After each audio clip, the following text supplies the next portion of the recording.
자, 오늘 팩트체크는 저와 안나경 앵커 그리고 오대영 팩트체커가 함께 진행을 하겠습니다. 사실 처음 있는 일인데 그럴 만한 이유가 있습니다. 한 해의 팩트체크, 그중에서도 가짜뉴스를 총정리하는 시간이기 때문입니다. 동시에 뉴스룸의 1년을 정리하는 의미도 물론 있죠. 네. 지금 이제 오대영 기자 뒤로 그동안 1년 동안 저희가 했던 방송 화면들이 쭉 나가고 있는데요. 올 한 해 팩트체크는 총 169회 진행이 됐고, 그리고 2014년 첫 시작부터 세어보면 597회가 됐고요. 그리고 새해에는 600회를 맞습니다. 그러네요. 네. 2017년을 마감하면서 시청자분들께서 직접 최악의 가짜뉴스를 뽑아주셨습니다. 오대영 기자. 네. 어제 오늘 이틀간 설문조사를 했습니다. 네. 카카오톡 팩트체크 플러스 친구 팩플러라고 저희가 부르는데요. 여기를 통해서 2,461명이 참여를 해주셨습니다. 1년간 다룬 가짜뉴스들에 대해서 1에서 5점까지 점수를 매기는 방식으로 집계가 됐습니다. 예, 어제 저희가 소셜라이브에서, 그러니까 뉴스 끝나고 소셜라이브에서 이 문제를 얘기할 때만 해도 916분인가가 참여하셨는데 그 이후에 굉장히 많이 참여하셨던 것 같습니다. 그리고 하나 제가 말씀을 잘못 드렸는데요. 26일부터 27일, 그러니까 그제부터 어제 자정까지였습니다. 아무튼 어떤 가짜뉴스가 최악으로 꼽혔는지 또 팩트체크를 한 뒤에 뭐가 그럼 달라졌는지 정리를 간단하게 좀 해보도록 하죠. 네. 한꺼번에 다 이렇게 풀어놨군요. 결과가 지금 화면에 띄어져 있는데 1위는 역시 태블릿 PC 조작설 가짜뉴스군요. 맞습니다. 10월 25일부터 5회 연속으로 방송을 했는데 고려대학교의 정보보호대학원과 함께 했습니다. 이 팩트체크 후에 고려대는 가짜뉴스를 조목조목 반박한 보고서를 발표했습니다. 또 포렌식 전문가들이 자발적으로 페이스북 페이지를 만들어서 가짜뉴스를 바로잡고 있습니다. 지금도 하고 있다는 얘기잖아요. 그렇습니다. 국립과학수사연구원도 수정과 조작 흔적이 없다는 내용의 감정 결과를 내놨습니다. 그래도 믿지 않는 사람들은 여전히 있으니까. 그게 또 잘못된 거라고 또 주장들을 아직도 하고 있으니까요. 언론과 전문가 집단이 이렇게 함께 팩트체크를 한 보기 드문 사례이기도 한 것 같습니다. 이후에 JTBC는 아시는 것처럼 악의적으로 가짜뉴스를 만든 당사자들을 고소한 상태이기도 합니다. 네. 그러면 아까 띄워주신 화면 다시 한번 보면요. 2위는 세월호 피해자만 과도한 보상을 받는다라는 가짜뉴스였습니다. 3월 30일에 방송이 됐죠. 잠시 화면 보겠습니다. 네, 지금 14억이다, 15억이다 이런 루머들이 퍼지고 있는데 사실이 아닌 거군요. 네, 학부모들이 정부를 상대로 무리하게 배상금을 더 받아냈다는 주장, 거짓. 오히려 다른 사고의 배상 기준과 크게 다르지 않다라는 게 명백하게 확인이 됐습니다. 네, 이날 방송 이후에 한 유가족께서 저희에게 연락을 주셨습니다. 실제 수령 금액과 방송 내용의 금액이 좀 다르다라는 것이었는데요. 저희가 한 유가족의 배상금 결정서를 이렇게 입수해서 그걸 바탕으로 설명을 했는데 피해 학생에 따라 어느 정도의 차이가 있다는 점을 이 자리에서 다시 한번 말씀을 드립니다. 3위를 보도록 하죠. 5.18 당시 북한 특수군이 내려왔다라는 가짜뉴스. 이건 대표적인 가짜뉴스 중에 하나였습니다. 말도 안 된다고 하시는 분들이 대부분이지만 근데 조사를 해보니까 성인 10명 중에 1명꼴로 이거 사실로 생각하는 사람도 있었다. 가짜뉴스가 계속 퍼지면 이게 어느 정도 영향력이 있는가를 우려스럽게 바라보게 한 가짜뉴스이기도 하죠. 맞습니다. 5월 17일에 저희가 방송했는데요. 당시에 북한군이 5.18 당시에 투입됐다. 그리고 황장엽 씨 등이 특수군으로 내려왔다라는 내용이었습니다. 당시에 저희가 황장엽 씨로 몰린 사진 속의 인물을 찾아서 인터뷰를 했습니다. 광주에 살고 계신 박남선 씨였는데 오늘 다시 통화했습니다. 저희가 자제를 부탁했음에도 불구하고 계속해서 가짜뉴스를 생성을 해내기 때문에 저희들 입장에서는 역사적 진실을 밝힌다는 차원에서 소송을 하고 그랬죠. 그러니까 가짜뉴스를 바로잡기 위해서 소송까지 해야 하는 현실인 건데요. 법원에서 결과는 나왔습니까? 네, 이제 법적인 판단이 하나씩 나오고 있습니다. 법원에서 지난 8월에 1심 결과가 나왔는데 가짜뉴스를 퍼뜨린 지만원 씨가 총 8,200만 원을 배상해야 한다는 판결이 나왔습니다. 이와 별개로 지 씨는 가짜뉴스로 명예훼손 혐의로 고소를 당해서 검찰 수사를 받았고 지난달에 기소가 됐습니다. 가짜뉴스를 이제 루머 혹은 카더라 뉴스 정도로 여기는 분들이 많이 계실 수도 있는데 이렇게 민형사상으로 다 문제가 심각하게 될 수가 있다는 것. 법원도 엄중하게 판단하고 있네요. 그리고 또 아까 그 순위를 다시 보면 4위에는 청와대 직원 500명 탄저균 예방접종 저희가 크리스마스 연휴 때 나왔던 가짜뉴스고, 그리고 5위와 7위 같은 경우에는 탄핵 때였죠. 8인 체제 위헌, 또 헌법재판관이 범죄에 연루가 됐다라는 가짜뉴스들이었습니다. 네. 예. 그 6위나 8위를 보면은 이게 오해나 와전에서 비롯됐다라고 판단될 수 있는 부분도 있습니다. 하지만 저희가 파악한 대부분은 정치적 의도에서 비롯된 경우가 많았습니다. 사전을 출판하는 영국의 콜린스가 페이크 뉴스를 올해의 단어로 선정을 했습니다. 예. 가짜 뉴스의 폐해가 우리뿐만 아니라 세계적으로 심각하다는 의미로 볼 수 있습니다. 예. 자, 가짜뉴스와 팩트체크는 뭐 사실 뗄 수 없는 그런 관계이기도 합니다. 새해에도 팩트체크는 가짜뉴스를 찾아내고 그것을 바로잡는 그런 역할을 많이 해야 될 것 같습니다. 네. 안나경 앵커와 오대영 팩트체크께 잘 부탁을 드리겠습니다. 예, 고맙습니다.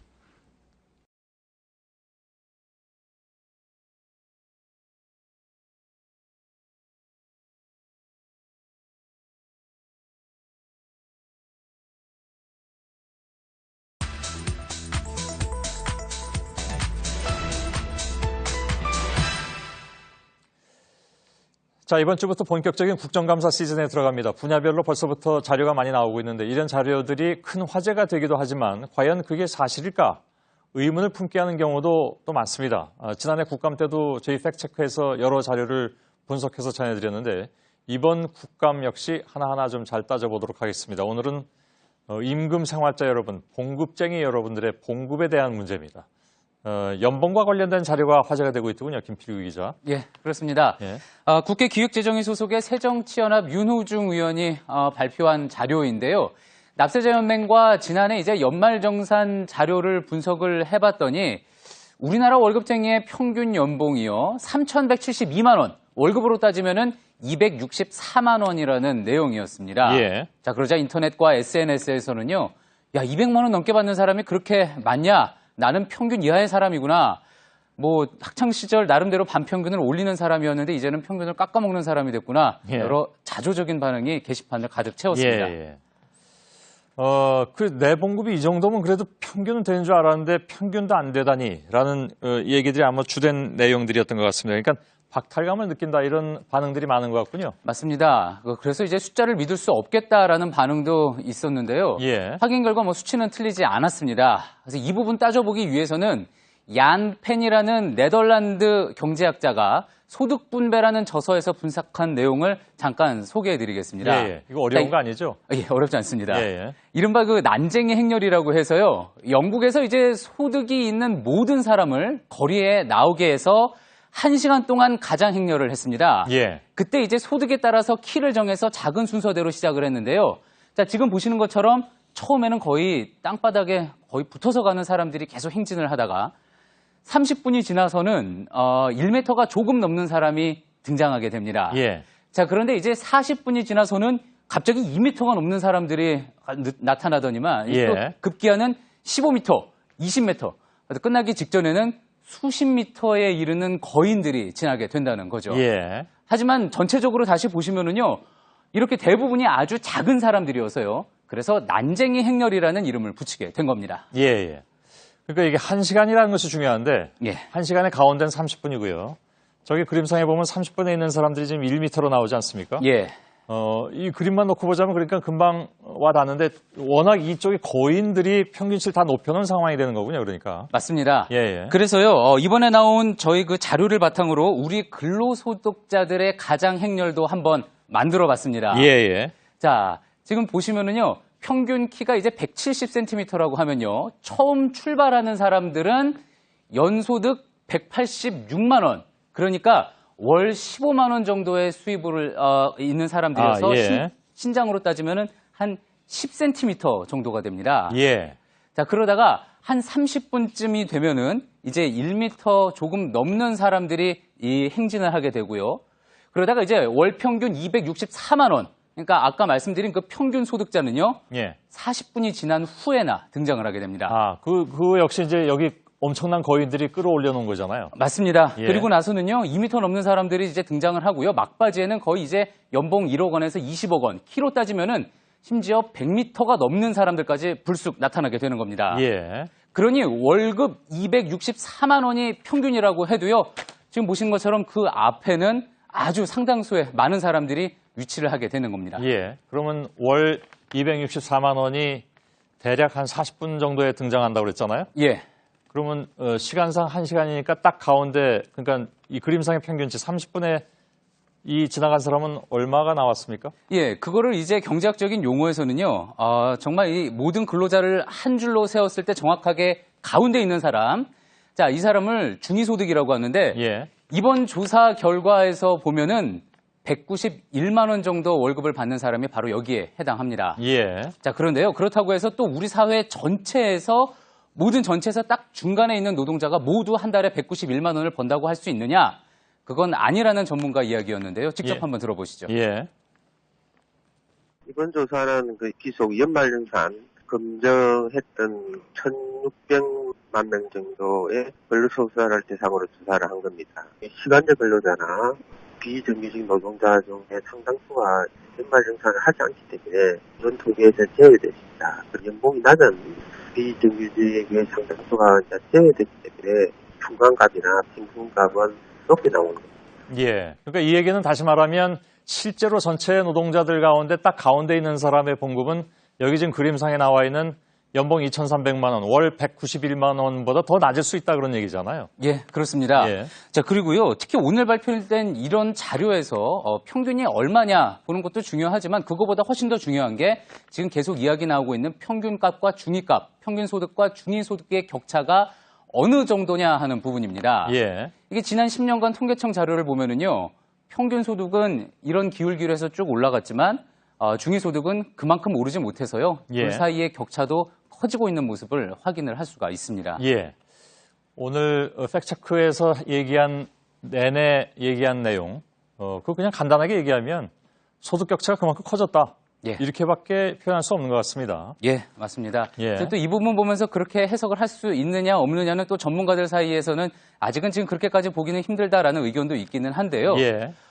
하지만 이제 최근 조세재정연구원이요, 각 나라별로 연구를 하게 있는데 각 나라별로 이제 상위 10%가 전체 소득 중에 얼마를 차지하고 있느냐 비교를 해봤더니 영국과 프랑스 등에서는요, 이 수치가 지금 보시는 것처럼 조금씩 줄고 있었는데 예. 한국은 42%에서 45%로 오히려 증가하는 추세였습니다. 예.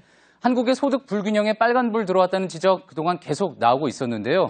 조금 전에 보셨던 그런 근로소득자들의 이런 가장 행렬이요, 계속 이어진다면은 이런 기사 나올 때마다 많은 분들이 느끼는 박탈감도 커질 수밖에 없을 겁니다. 예. 많은 분들이 나의 위치는 어딘가를 지금 굉장히 이렇게 따져보고 계실 것 같습니다.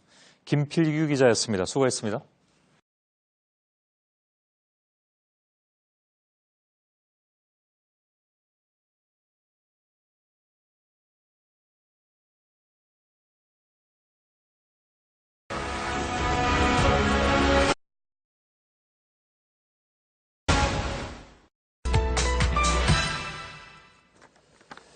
예, 오늘 뭐 여러 가지 무거운 뉴스들이 많은데 팩트체크도 그동안에 좀 무거운 걸 좀 많이 다뤄왔습니다. 그래서 오늘은 맘먹고 좀 가벼운 걸 좀 해봅시다라고 김필규 기자한테 얘기했고 이 아이템을 가지고 왔습니다.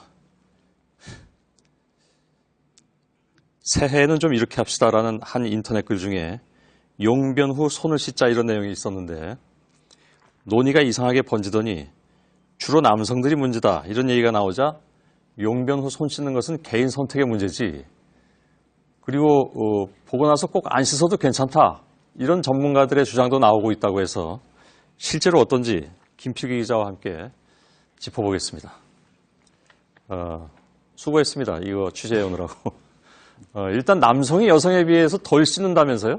예, 질병관리본부에서 2년 전 조사했던 그게 최근 조사 결과인데요. 예. 이 결과 보면은요, 공공화장실 이용 후에 손을 씻는다라는 응답이 남성은 66%, 여성이 77%로 보시는 것처럼 상당한 차이가 났습니다. 상당한 차이 같지는 않은데요. 제가 보기에 한 10%포인트 차이인데. 예, 근데 상당한 생각보다는, 차이라고 또 짐작을 해볼 수 있는 이 다음 대목이요. 이게 그러니까 설문조사로 물어본 결과입니다. 예. 한 대학에서는요, 다른 조사에서요, 남자 대학생 157명을 대상으로 따로 조사를 해본 게 있는데, 자, 이들에게 물어봤을 때는 94%가 화장실 이용 후에 손을 씻습니다. 이렇게 잘 대답을 했지만 연구진이 몰래 따라가서 직접 관찰을 해봤습니다. 아, 그랬나요? 예. 예, 그랬더니 실제 씻는 경우는 17%에 불과했다는. 아, 이건 너무 차이가 나는군요. 예. 예, 그럼 거의 안 씻는다는 얘기네요? 예, 그러니까 예. 이제 실제 손 씻는 비율. 그러니까 학교 이름을 이렇게 밝혀도 됩니까? 그 아무튼 학교에서 알겠습니다. 조사를 직접 했던 결과입니다. 그러니까 남성 66% 씻는다고 대답했다는 그 비율도 어쩌면 이보다 더 떨어질 수 있다고 짐작을 해볼 수 있는 거죠. 예. 자, 그런데요, 이거는 비단 우리나라뿐만이 아니라 외국의 경우도 마찬가지여서요. 조사 방법에 따라서 숫자 차이가 좀 많이 나기는 하지만 미국이나 유럽 모두 이렇게 보시는 것처럼 손 씻는 남성의 비율이 여성보다 상대적으로 낮았습니다. 예. 그건 왜 그런 걸까요? 예, 일단 질병관리본부 조사상으로는요, 남녀 구분 없이 전반적으로 이제 밝힌 이유가 뭐 습관이 안 돼서 그렇다, 귀찮아서 그렇다, 이런 응답이 많았는데요. 예. 그렇다면은 왜 남성이 유독 더 그런 건지 이거는 다른 나라에서도 아주 큰 관심사였나 봅니다. 런던 위생 열대 대학에서요, 이와 관련한 연구를 전문적으로 진행을 한 바가 있는데 여기 연구팀의 커티스 박사는요, 대부분 남성들이 화장실에서 소변만 봤다면 굳이 손을 닦지 않아도 된다고 여기는 경향이 있었다, 이렇게 분석을 했습니다. 예. 실제로 그렇게 생각하는 분들이 많이 있는 것 같습니다. 근데 진짜 그래도 되느냐 하는 게 오늘 포인트잖아요. 예. 예. 일단 그렇게 생각하게 된 근거 중 하나가 바로 이건데요. 직접 들어보시죠. 예. 소변 그러면 더럽다고 생각을 하는데 사실 소변 속에 들어있는 여러 가지 그 물질들은 우리 피 속으로도 돌아다니는 물질들이에요. 그렇기 때문에 소변에 있는 성분들은 가장 깨끗한 거고 세균이 단 한 마리라도 들어있으면 큰일 납니다. 원칙적으로는요. 소변 보고 나서 손을 씻어야 된다 이렇게 얘기를 하는데 실제로 소변만 가지고는 그럴 이유가 전혀 없는 거죠. 예. 그러니까 소변 속에는 원래 균이 없습니까? 예, 그렇습니다. 예. 그렇다고 하고요. 실제 또 어떤 야사에 따르면은요, 고대 인도 여성들이나 또 지금 보시는 중국의 양귀비, 소변으로 목욕을 했다는 이야기가 있습니다. 야사죠? 예, 그렇습니다. 예. 특히 이제 어린아이 소변이 피부에 좋다, 주름 개선에 좋다고 믿어서 그랬다고 합니다. 예. 그건 진짜 야사입니다. 예. 또 따라 하시는 분이야 물론 안 계시겠지만, 소변 속엔 세균이 단 한 마리도 없다. 예. 그러니까 이렇게 나왔는데, 그러면, 좀, 혹시 뭐 어쩌다 좀 묻어도 씻을 필요는 없다 이런 얘기가 되는 건가요? 자, 그런데요, 그 심 교수의 조금 전 이야기 끝까지 들어볼 필요가 있습니다. 예. 처음 나온 소변 자체는 무균 상태가 맞지만 이게 상온에 노출이 되면은요, 다른 곳 밖에 있던 세균이 이 소변으로 들어와서 소변에 영양소를 먹으면서 무럭무럭 증식을 합니다. 예. 그러면서 소위 이 지린내도 심해지고요, 균도 옮길 수 있게 되는 건데요. 그러니까 당연히 소변 후에도 손을 씻는 게 맞다라는 이야기였습니다. 예. 그리고 또 중요한 부분이 바로 이거였는데요. 역시 이어서 들어보겠습니다. 예. 화장실 들어가고 나가는 그 하는 것 자체가 화장실이 깨끗한 곳이 아니기 때문에 그게 실은 제일 크죠. 전혀 닿지만 않는다면 상관이 없는데 튈 수 있기 때문에 씻는 게 좋죠. 화장실 가서 손 씻는 건 우리가 습관이 돼야 한다. 예.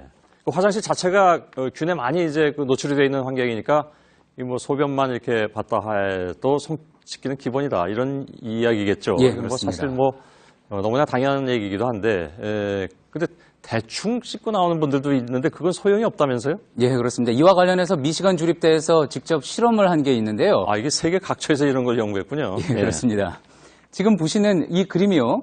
이렇게 손에 실험용 세균을 묻힌 뒤에 여러 방법으로 손 씻기를 직접 해본 겁니다. 그리고 자외선 카메라로 찍은 건데 제일 왼쪽에 있는 이 안 씻은 상태는 이렇게 하얗게 세균이 덮고 있는 모습 보이죠? 예. 그 다음이 이제 그냥 물로만, 비누 없이 물로만 6초 씻었더니 보시는 것처럼 세균이 거의 그대로 있는 상태고요. 그 다음 이제 비누로 6초간 씻어보니까 그나마 좀 세균이 사라졌습니다. 예. 마지막으로 30초 동안 제대로 이제 씻고 나서야 세균이 대부분 씻겨져 나간 모습인데요. 세계보건기구에서도 30초 동안 비누로 싹싹 씻는 것을 제대로 된 손 씻기로 규정을 하고 있습니다. 예. 그러니 혹시라도 뭐 두 손가락에만 물 살짝 묻히고 나가거나 하는 이런 거는 하나마나한 행동이라는 게 전문가들의 이야기였습니다. 예. 예전에 왜 어느 그 코미디 프로그램인가요? 거기 한번 보신 분들이 많이 계실 텐데 남녀가 화장실에 들어가서 용변을 보고 예. 남자는 손을 안 씻고 나오고 여자는 깨끗하게 씻고 나와서 서로 음식을 상대에게 떠먹여주는 그런 그 장면을 본 기억이 납니다. 김필기 기자의 팩트체크였습니다. 수고했습니다.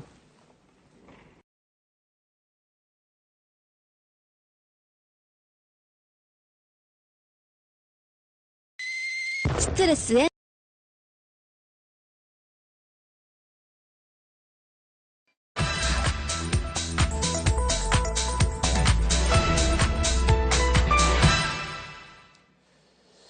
여름 돼지고기는 잘 먹어야 본전이다 라는 얘기가 있습니다. 그만큼 조심해서 먹지 않으면 탈이 나기 쉽다는 의미인데 요즘 인터넷이나 SNS에서는 돼지고기를 바싹 구워 먹지 않아도 된다.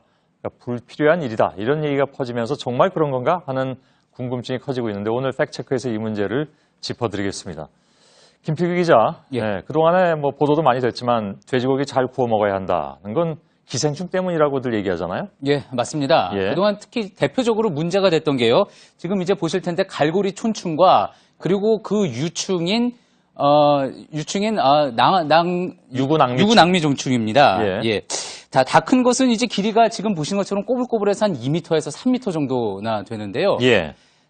이것이 사람 몸속에 있다가요. 대변을 통해서 알이 밖으로 나오고 이제 돼지가 또 그거를 먹게 되면은 또 그게 돼지 몸속에서 자라서 돼지의 장을 뚫고 근육으로 들어갑니다. 예. 그러면 그 돼지가 이제 도축이 된 후에 돼지고기를 사람이 다시 그 돼지고기를 먹게 되면은 장 속에서 기생충이 성장을 하게 되는데요. 예. 자, 이게 그냥 가만히 장 속에만 있으면 되는데 심장이나 뇌로 이동해서 시력을 잃게 하거나 간질 발작을 일으켜서 죽음에 이르게 할 수도 있습니다. 아, 예. 예. 이 기생충은 그런데 이제 77도 이상의 불로 가열을 해야 죽기 때문에 그래서 돼지고기를 바짝 익혀 먹어야 한다. 그런 예. 이야기가 나왔던 겁니다. 아니, 여기까지만 설명을 들었는데 저는 이미 결심했습니다. 저는 꼭 익혀 먹을 겁니다. 근데 왜 안 익혀 먹어도 된다고 얘기가 나오는 겁니까? 왜 그런 이야기가 나오게 됐는지에 대해서는요. 기생충 전문가의 이야기로 먼저 들어보겠습니다. 예. 유구낭미충 방류됐어요. 우리나라 돼지에서 선모충이 그러니까 야생이 아니라 키우는 돼지가 선모충을 갖고 있을 일은 거의 없습니다. 예. 전혀 없다고 해도 과언이 아닙니다. 그때 걸린 사람은 한 명도 없습니다. 예. 예, 그러니까 조금 더 부연 설명을 드리면은요. 그러니까 1960년이나 70년대에만 해도 인분을 돼지 사료로 쓰는 경우가 거의 대부분이었죠. 근데 이제 80년대에 들어서는 사육 시스템이 바뀌었는데요. 일단 돼지들이 기생충 감염의 근원지인 하수구물을 먹는 게 다 차단이 됐고요. 예. 또 질병관리본부에 따르면은 전국적인 조사를 해본 결과 이제 인분을 먹는 돼지는 없고 100% 사료를 먹고 있다. 그렇게 밝혔습니다. 그렇겠죠. 뭐 설마하니 지금까지. 예. 예. 그리고 사실 또 어쩌고 보면 인분을 또 확보를 해서 관리하는 게 더 비용이 많이 들 수도 그럴 수도 있겠죠. 예, 예. 있을 건데요. 국립수의과학검역원에서는요, 1989년 이후에는 유구낭미충에 감염된 돼지를 발견한 사례가 없다 이렇게 밝혔고요. 예. 또 대한기생충학회 논문에서도 1971년까지만 해도 한국인 몸 1.9%에서 발견됐던 이 기생충이 점차 줄어들어서요, 2004년에는 아예 사라졌다라는 내용도 있습니다. 예. 하긴 뭐 2004년이면 10년밖에 안 된 일이기도 한데 모르겠습니다. 계속 제가 좀 불안하게 얘기하고 있는 건지 모르겠습니다만은. 그러니까 지금 기생충 위험이 없으니까 덜 익혀 먹어도 된다. 실제로 그런 예가 있습니까? 예, 있습니다. 예? 실제로 미국이나 유럽 레스토랑에서는요, 돼지고기 스테이크를 미디엄 레어, 그러니까 이렇게 핏빛이 약간 비치는 정도의 상태로 음식점에서 내놓는 메뉴들이 많습니다. 예. 사실 외국에서도 그런데 이 먹어도 괜찮느냐 이런 문제가 화제가 된 적은 있습니다. 예. 뉴욕타임스의 음식 칼럼니스트인 프랭크 브루니는요, 자신이 이 미디엄 레어 돼지고기를 상당히 좋아하는데 사람들이 꺼린다. 내일 아침에 먹어도 멀쩡히 일어날 테니 먹어보라고 권한다는 컬럼을 쓴 적도 예. 있습니다. 하루 만에 할 수 있습니까? 하루만은 아니겠지만 예. 뭐 그런 비유적인 표현으로 이야기를 했습니다. 상징적으로 얘기했겠죠. 예. 그리고 또 영국 가디언지도요, 음식 평론가들이 핑크빛 돼지고기, 그러니까 약간 덜 익은 돼지고기를 선호한다. 그래서 많은 레스토랑이 이런 고기를 내놓고 있다고 보도를 한 바가 있습니다. 예. 이런 논의가 계속 이어지니까요, 2011년에는 미국 농무부에서 새로운 돼지고기 요리 기준을 아예 내놨는데, 예. 섭씨 71도로 3분간 가열해야 한다고 했던 당초 기준을 62도로 낮췄습니다. 예. 이렇게 해야지 육즙이 풍부하고 부드러운 돼지고기를 즐길 수 있다는 설명도 덧붙였습니다. 예. 그럼 예를 들어서 오늘 당장 예. 돼지고기 집에 가서 덜 익혀 먹어도 됩니까? 핏빛이 비칠 정도로 먹어도? 그게 이제 그러니까 지금 당장 그런 결론을 내리기는 사실 좀 조심스러운 부분이 있는데요. 예. 전문가 이야기로 먼저 들어보겠습니다. 예. 기본적으로 뭐 대장균이라든지 이런 일반적인 균들은 다 있어요. 뭐 문제가 된다면 뭐 포도상구균 같은 균이 있는데 덜 익혀 먹거나 이런 거는 상당히 위험하기 때문에 완벽하게 익혀서 먹는 것이 중요해요. 결국은 그래도 익혀 먹어야 된다는 얘기군요. 예, 그러니까 꼭 기생충 말고도 다른 요인을 고려할 부분이 많다라는 건데요.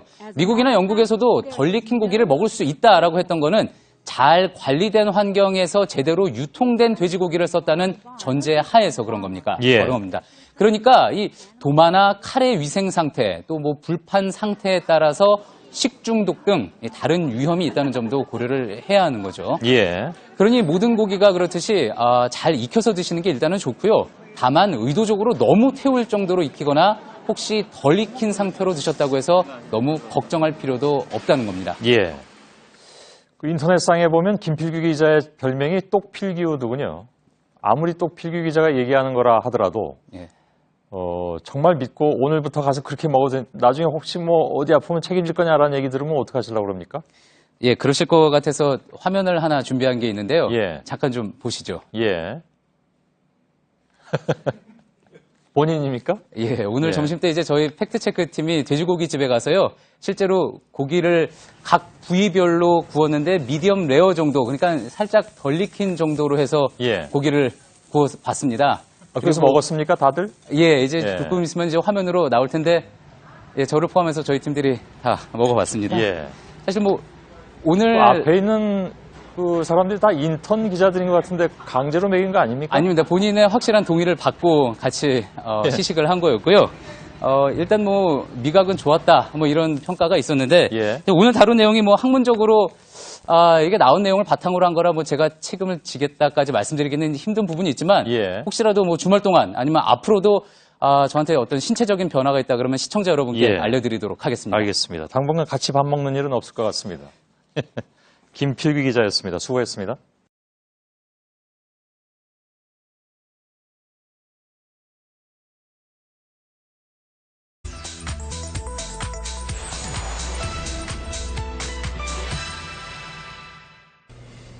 경찰이 집계한 그 불법 촬영 범죄 범인 검거율은 한 96% 정도 수준입니다. 네, 몰래카메라 범죄가 다시 논란의 한가운데 섰습니다. 여러 사건들이 잇따르고 있습니다. 여기에 대해서 오늘 이철성 경찰청장이 검거율 96%라는 통계를 말했습니다. 96%, 그러니까 거의 모든 범인을 잡아서 처벌했다는 의미로 들립니다. 하지만 전문가들은 이 통계가 현실과 차이가 크다고 말합니다. 오대영 기자, 96%라는 숫자가 맞습니까? 일단 그렇게 볼 수가 있습니다. 검거율이라는 통계가 어떻게 나오는지를 살펴보겠습니다. 전체 검거 건수에서 발생 건수로 이걸 나눕니다. 그리고 100을 곱하게 됩니다.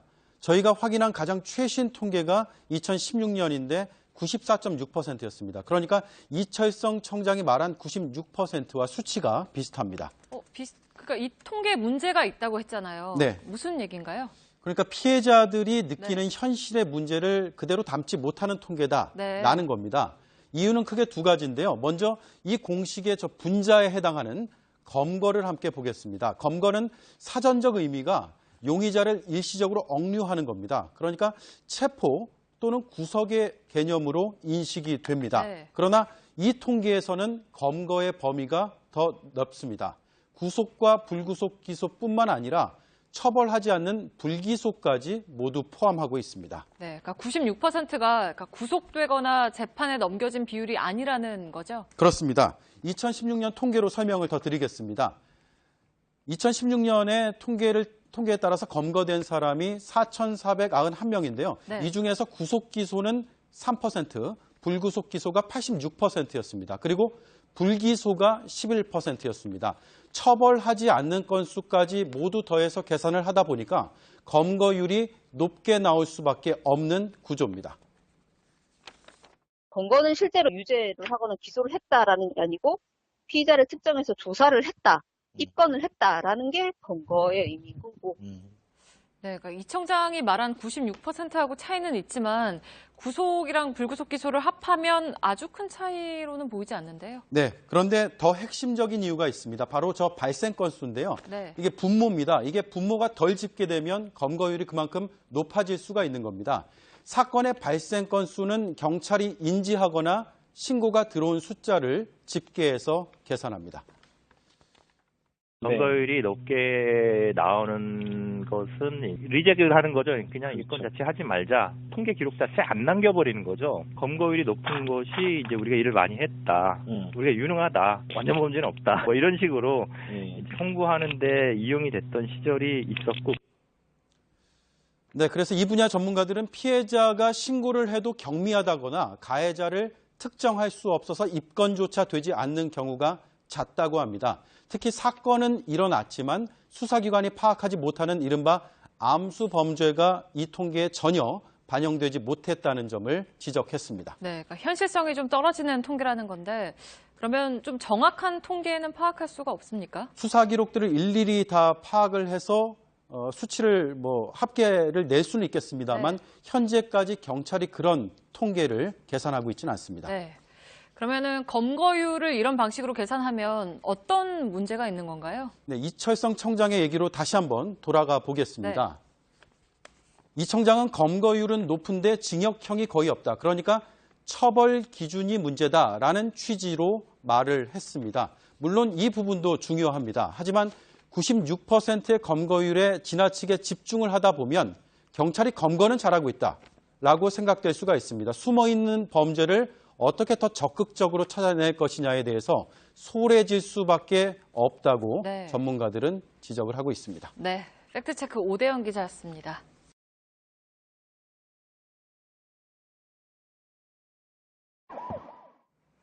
네, 오늘 팩트체크는 일부에서 하겠습니다. 이번 사고는 도저히 있을 수 없는 일이라는 게 대체적인 견해입니다. 과연 어린이들이 보호받을 수 있는 장치가 잘 마련돼 있는지 확인했습니다. 여러 문제점이 파악됐습니다. 오대영 기자, 안타까운 사고가 또 일어났죠? 네, 사망 사건은 확인된 것만 5번째입니다. 네. 우선 2000년 8월입니다.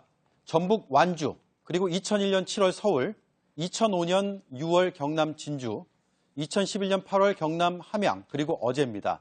무더운 시기에 집중이 되어 있습니다. 2016년 6월과 7월엔 광주에서 연이어 발생했습니다. 이 중 한 어린이는 아직 의식을 되찾지 못했습니다.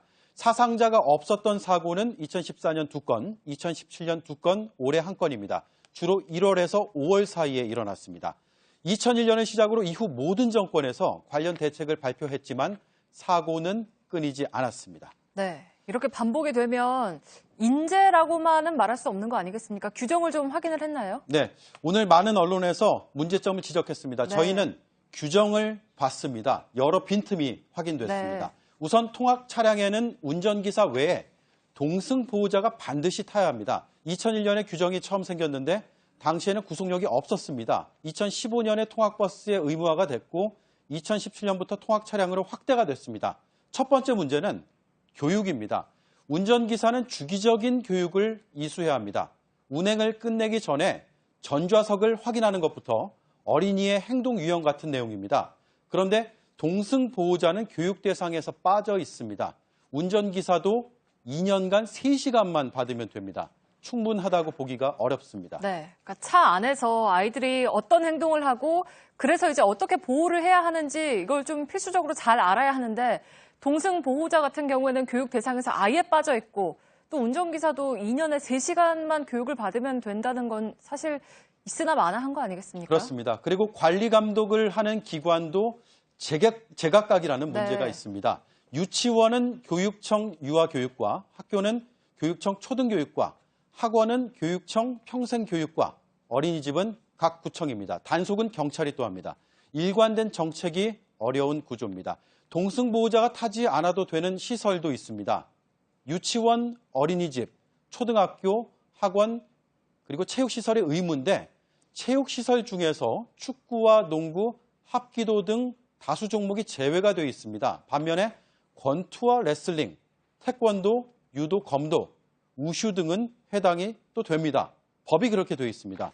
이 때문에 국민권익위원회는 다른 종목도 통학 차량 안전 대상에 포함시켜야 한다. 이렇게 정부에 권고를 한 상태입니다. 네, 좀 상식적으로 잘 이해가 안 되는 부분들이 있는데 오늘 교육부가 보완책을 좀 내놨죠? 네, 바로 이 보도자료인데요.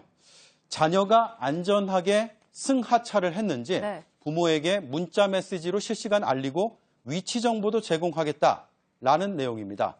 이거 이미 2012년 3월 정부가 발표했던 내용과 거의 같습니다. 당시 보도자료입니다. 2013년까지 IT 기술을 활용해서 등하원 여부 부모에게 SMS를 통해서 알리고 어린이집이 확인하는 시스템을 구축하겠다라는 발표까지 했지만 결국 지켜지지 않았습니다. 네, 그러니까 상황이 이렇다 보니까 결국에는 이제 시민들이 직접 구체적인 아이디어를 좀 내고 있다면서요? 네, 물론 다수의 시설에서 잘 지켜지고 있겠지만 만에 하나라도 줄이자, 없애자라는 취지로 여러 견해가 나오고 있습니다. 네.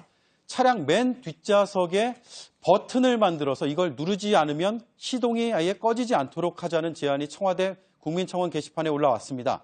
경남 김해시에서는 스마트 시스템을 추진 중인데 차량 내에 갇힌 어린이가 있다면 원적외선으로 감지해서 경고음을 보내는 방식입니다. 네. 또 차량 안에 CCTV를 설치해서 운전자가 실시간으로 확인할 수 있게 하자는 내용의 법안은 국회에 계류 중입니다. 네, 팩트체크 오대영 기자였습니다.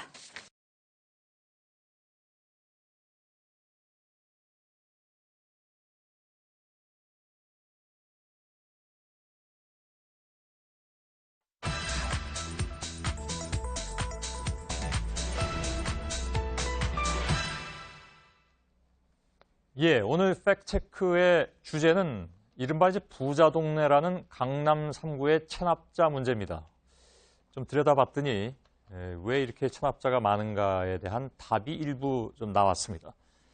자, 상대적으로 부유층이 많은 서울 강남 3구의 지방세 체납액이 서울 전체의 절반가량으로 나타나는데 일부 체납자는 세금은 밀리면서도 수입차를 보유하고 있는 것으로 드러났죠. 왜 유독 강남 3구의 체납자가 몰리는 것인지 지금부터 풀어보겠습니다. 오대영 기자가 나와 있습니다. 우선 체납 규모를 좀 정리해볼까요? 네, 저희 팩트체크팀이 오늘 서울시에서 자료를 받아가지고 하루 종일 꼼꼼히 살펴봤습니다. 서울시의 지방세 체납자의 숫자가 무려 50만 4천 명입니다. 서울시가 거두어 들이지 못한 지방세가 5월 말 기준으로 1조 1,090억 원에 달합니다. 이 가운데 1,000만 원 이상의 고액 체납자가 2만 명이고요. 체납액이 9,300억 원가량이었습니다. 3.9%의 체납자가 전체 체납액의 78.4%를 차지하고 있으니까 그만큼 고액 체납자가 많다는 뜻입니다. 엄청나네요. 이건 정말 엄청나네요. 보니까 숫자로 보니까. 특히 강남 3구의 수입 차량을 보유하면서도 세금을 체납하고 있는 사람들이 몰려 있다면서요? 그러니까 이게 참 아이러니한 현상인데요. 제가 수치로 먼저 설명을 좀 드리겠습니다.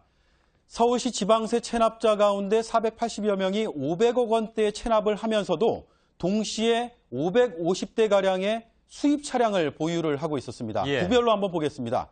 서울의 강남구 150대가 넘어서 1위였습니다. 이어서 서초구, 송파구 순이었는데 강남 3구가 압도적으로 이렇게 많았습니다. 물론 이건 뭐 인구라든가 이런 걸 좀 봐야 되긴 하지만 물론 그렇습니다. 뭐 하여간 기본적으로 숫자 이렇게 나오고 있는 거고요. 네. 이들이 내지 않은 세금이 50.3%로 서울에서 수입차를 가진 체납자의 절반을 넘었습니다. 그러면 예를 들면 뭐 외제차라면 값도 꽤 나갈 텐데 근데 이걸 뭐 또 중고차로 팔면 값이 많이 떨어지긴 합니다만은 이걸 압류해가지고 세금으로 어느 정도 좀 충당하면 다는 아니라 하더라도 그렇게는 안 합니까? 물론 그렇게 하고 있습니다. 제가 오늘 서울시 관계자들과도 폭넓게 취재를 해봤는데요. 일단 원칙은 수입차를 압류 조치해서 견인해서 가져간 다음에 나중에 이걸 이제 뭐 현금화 시켜서 이걸 다시 충당한다라는 의견들도 있지만 현실에서는 그게 좀 쉽지 않다는 얘기도 있습니다. 왜냐하면 당사자가 이의 신청을 해서 시간을 지연시키는 경우가 있고요. 소송을 진행하는 경우가 자주 있다고 합니다. 그래서 현실적으로는 바로바로 압류 조치를 할 수 있는 상황은 아니었습니다.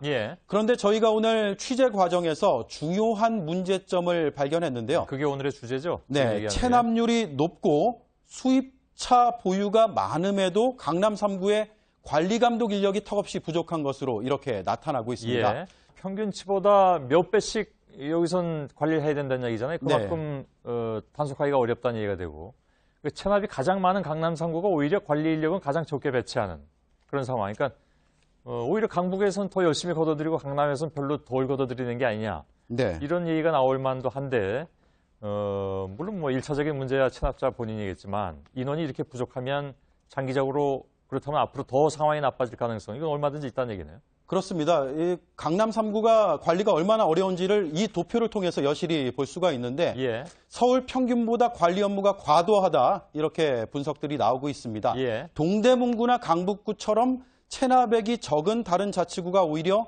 인력을 더 많이 배치하고 있는 것도 알 수가 있는데 예. 전문가들은 강남 3구가 체납 세금을 징수하는 데 적극적이지 않은 근거가 바로 이 그래프에 있다 이렇게 설명을 하고 있습니다. 예. 물론 아까도 말씀드린 것처럼 다른 변인들도 있지만 일단 이렇게 그림으로 봐도 금방 나타나는데 체납세액을 걷는데 상대적으로 적극적이지 않다 보니까 체납자들도 체납 자체에 대해서 별로 문제의식이 좀 덜한 게 아니냐 이런 생각을 해볼 수 있는 거 아닌가요? 혹시? 네, 그렇습니다. 오늘 폭넓게 취재한 전문가들의 의견이 공통된 부분이 뭐냐면요. 우리나라가 제도는 다른 나라에 비해서 좀 잘 갖춰져 있는 편이라고 합니다. 그런데 강남 3구를 비롯해서 행정 현장 그리고 세금을 납부하는 납세자들이 가지고 있는 세금에 대한 인식이 좀 부족한 게 아니냐 이게 공통된 의견이었습니다. 예.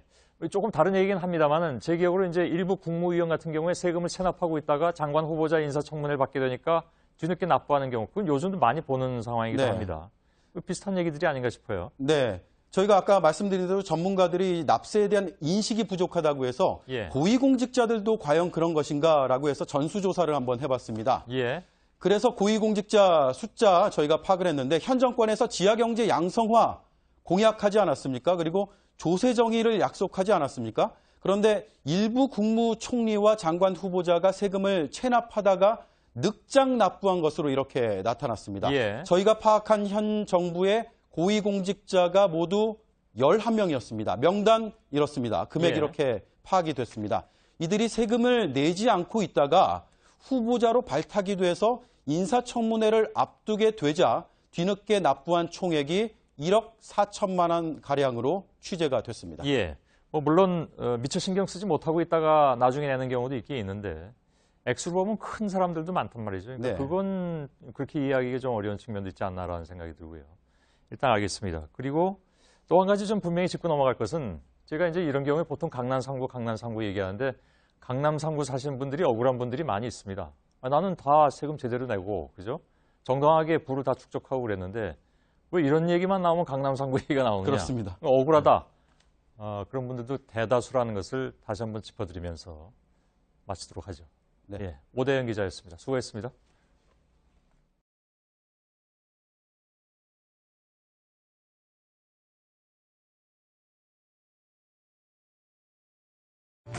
답 없는 단톡.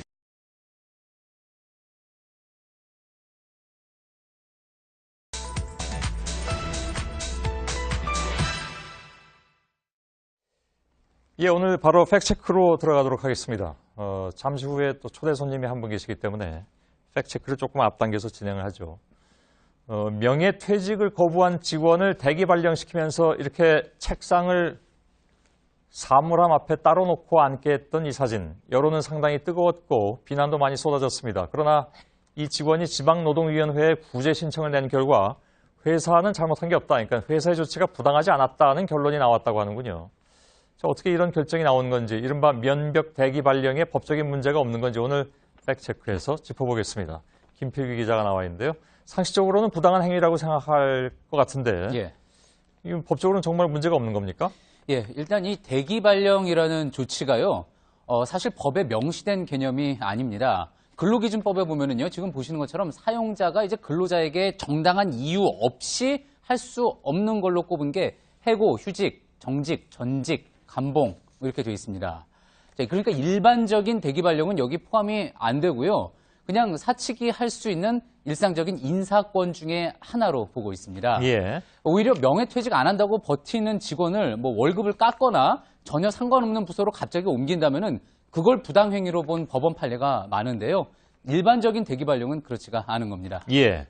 근데 이번에 보면 이제 면벽 수행만 하는 것이 아니라 책도 못 읽게 하고 컴퓨터도 못하게 하고 아무것도 못하게 하는 것도 문제가 없다는 얘기인가요? 지금 보실 게 그 해당 두산 계열사에서 대기 발령자 준수 사항이라고 해서 줬던 그 문서인데요. 많은 분들도 보셨겠지만 뭐 휴식 시간이 아니면은 10분 이상 자리를 비우지 못하게 하고 또 흡연이나 개인 전화도 금지하고 조라도 안 되고 개인 서적을 읽거나 어학 공부하는 것도 모두 금지를 했었죠. 근데 이 대기 발령은요. 사칙이나 내규에 따른 거기 때문에 그 내규에 벗어나지 않으면은 이런 조치가 가능한 겁니다. 예. 그래서 비슷한 건을 다뤘던 이제 변호사들도요. 이런 과정에서 어떤 직접적인 모욕이나 회사의 강요가 있지 않는 한은 이런 지시사항을 두고 다투기가 쉽지 않다고 또 그렇게 이야기를 했습니다. 예. 근데 예를 들어서 뭐 저렇게 게임, 카톡, 인터넷은 안 한다 하더라도 예. 뭐 업무와 관련된 책을 본다든가 이것도 안 되게 했나요? 예, 업무를 할 수 없는 업무 지시사항이 아니기 때문에 그 업무와 관련된 책을 봐도 안 됩니다. 그런가요? 예. 말 그대로 꼼짝 마라 이거네요. 예. 예. 근데 이 대기 발령은 무한정할 수는 없는 거 아닌가요? 예, 그렇습니다. 일단 대법원에서도요, 예전에 있었던 건에서 사회 통념상 합리성이 없을 정도로 장기간의 대기 발령 조치는 무효다라고 판결을 한 바가 있습니다. 예. 사실 회사 입장에서도 이 기간 동안에 월급을 계속 지급을 해야 하기 때문에 무한정하기는 부담이 될 수밖에 없는데요. 예. 그런데 이번 건의 경우 회사에서 미리 내규를 바꿔서요. 대기 발령 기간 동안에는 월급의 70%만 받게 했습니다. 나중에 퇴사를 만약에 이 직원이 대기 발령자가 한다 그러면 퇴직금은 그만두기 직전 3개월치 임금을 기준으로 정해지지 않습니까? 예. 그러니 그 대기 발령자 입장에서는 심리적인 압박을 받을 수밖에 없고요. 또 회사 차원에서는 이런 방식으로 부담을 좀 비껴갈 수도 있는 겁니다. 예. 그럼 개인 차원에서는 뭐 일절 할 수 있는 게 없는 겁니까? 이런 경우에는? 일단 대기 발령을 당한 노동자는요. 부당하다고 생각을 했을 때 노동위원회에 구제를 신청을 할 수가 있는데 예. 이런 건으로 노동자 소원을 들어준 경우가 많지 않습니다. 예. 그렇다면은 법원에 걸고 이제 소송을 제기해서 해결을 해야 되는데요. 이때 중요한 게 대기 발령이 사실상 회사의 어떤 징계 차원이었다는 점을 입증해야 한다는 겁니다. 하지만 이 역시 간단한 문제가 아니라고 했는데 전문가 이야기로 들어보시죠. 예. 대기 발령이 사실상 징계성으로 행해지는 경우가 있거든요. 회사에서는 대기 발령을 한 다음에 노동위원회 법원에 가면 이거는 일시적으로 단지 보직을 안 준 것일 뿐이다. 곧 다시 복직을 시키거나 혹은 이렇게 이제 이야기를 하게 되면 이게 뭐 징계인지 아닌지에 대해서 판단하기가 쉽지 않아지는 거죠. 만만치는 않은 거죠. 그렇지만 포기할 사안은 절대 아니다라는 거죠. 예. 결국 소송까지 가야 된다는 건데 그게 사실 뭐 견디기가 쉬운 과정은 아니죠. 예. 그래서 이렇게 대기 발령해서 면벽 수행하게 되면 결국 오래 버티지 못한다 이런 얘기가 나오지 않습니까? 맞습니다. 관련 건을 많이 다뤘던 이제 변호사들에게 물어보니까요. 이런 상황이면 아무리 마음을 독하게 먹은 사람이라 하더라도 한 달은 뭐 말할 것도 일주일도 버티기 힘들다고 합니다. 예. 예, 그 젊은 직원의 경우에는 그래서 이제 한두 달치 월급 그냥 더 받고 도장을 찍는 경우가 많다고 하는데요. 자, 그런데 취재 중 들은 또 중요한 이야기가 하나 있었습니다. 예. 자, 이런 애매한 상황을 해소하고 또 근로자를 보호하겠다면서 이제 올 초 정부가 내놓은 게 일반 해고 지침이었죠. 하지만 현장에서는요, 오히려 이 때문에 생길 변수에 대한 우려들이 있었는데 직접 한번 들어보시죠. 예. 사무실들은 명퇴를 종용하면 좀 나가는 분위기가 많이 있잖아요. 시온내고 지침이 이게 자리 잡게 되면은 그런 것도 없이 그냥 고가를 낮게 주고 명퇴조차도 없이 바로 내보낼 수 있게 되니까 애초에 이런 문제 소지도 없이 쉽게 내보낼 수 있게 되겠죠. 예. 오히려 앞으로 이런 뭡니까 대기 발령 없이 곧바로 해고로 이어질 가능성도 있다 이런 얘기가 되는 것 같은데. 예, 그런 우려가 제기된다는 예. 근데 이제 일반 해고 지침이라는 게 그냥 행정지침으로 그냥 참고만 하라는 거지. 예. 예를 들어서 뭐 일반 기업에까지 강제력은 없는 거 아니냐 이런 얘기도 있던데 그건 어떻게 봐야 됩니까? 예, 그렇게 알려져 있었고요. 그게 예. 현재로서는 맞는 이야기인데요. 하지만 최근 이기권 장관이 이제 기업 CEO들 만나는 자리에서 올해 임금 단체 협상할 때 이 일반 해고 지침을 반영하라고 주문을 했습니다. 예. 그러니 영향을 받지 않을 수가 없는 그런 상황인 건데요. 직장인들 사이에서 흔히 뭐 자리 빠진다, 책상 뺀다 이런 말 농담처럼 나오기도 하는데 이번에 불거진 이 대기 발령 문제, 우리 노동시장의 심각한 문제를 반영하는 결코 간단치 않은 문제라는 점 확인할 수가 있었습니다. 예, 알겠습니다. 김필규 기자와 함께 진행했습니다. 수고했습니다.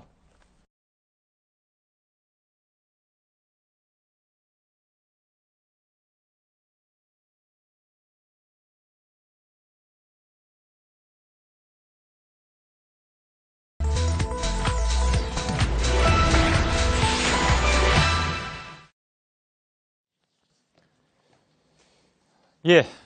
자, 팩트체크를 진행하겠습니다. 진경준 검사장 사건으로 결국 법무부 장관이 국민께 머리를 숙였습니다. 그러면서 범죄 수익 환수를 약속했고 오늘 동결 조치에 들어갔습니다. 근데 지난 넉 달간 침묵하던 법무부의 입장이 참 군색하게 된 그런 상황이죠. 과연 그리고 이 재산 몰수를 다 할 수 있겠느냐 이런 의문이 지금 드는 그런 모양이기도 합니다. 팩트체크에서 짚어보도록 하겠습니다. 오대영 기자가 나와 있습니다. 어서 오세요. 네. 네. 현재까지 범죄 수익이 어느 정도 파악이 되고 있습니까? 일단 진경준 검사장이 주식 매입에 투입한 돈이 종잣돈이 4억 2,500만 원입니다. 예. 그리고 이 돈을 대준 곳이 넥슨인 것으로 서서히 드러나고 있습니다. 이 돈도 자기 돈이 아니었다는 얘기잖아요? 그렇습니다. 예. 이 돈으로 주식을 사고 팔고를 되풀이해서 10년 만에 126억 원으로 불렸습니다. 예. 현행 공무원 범죄에 관한 몰수 특례법을 잠시 보겠습니다. 불법 수익과 불법 재산이라는 개념이 나옵니다. 불법 수익은 직접적인 부당 이득을 뜻하고요. 이걸 바탕으로 불린 금액까지 합한 걸 불법 재산이라고 합니다. 예. 이 사건으로 보면은 4억 2,500만 원은 불법 수익이고요. 126억 원이 불법 재산이 됩니다. 그렇게 되는군요. 상식적으로는 불법 재산인 126억 원을 다 환수해야 될 것 같은데 법적으로 어떻게 되어 있습니까? 이 법의 제3조를 보면은 불법 재산을 몰수한다 이렇게 명시를 하고 있습니다. 예. 물론 재산의 성질, 사용 상황들을 고려해서 한다라는 단서가 붙긴 합니다. 아직 수사가 진행 중이긴 하지만 126억 원이 불법 재산이라는 것이 고위공직자 재산신고 서류로 이렇게 드러나고 있습니다. 그래서 전부 몰수할 수 있다는 게 법조계의 대체적인 의견인데요. 들어보겠습니다. 실제 그 돈이 파생돼가지고 성장해가지고 물을 뿌려서 자란 돈인지 아닌지에 대한 인과관계가 증명이 된다면 뭐 환수가 되는 게 맞지 않을까 싶습니다. 예, 잘 들었는데 사실 이 돈뿐만이 아닙니다. 보면 그 추가로 나온 의혹이 있잖아요. 그러니까 한진그룹이 천암의 회사에 일감을 몰아줬다 이런 얘기인데 여기서 취득한 돈도 꽤 많습니다.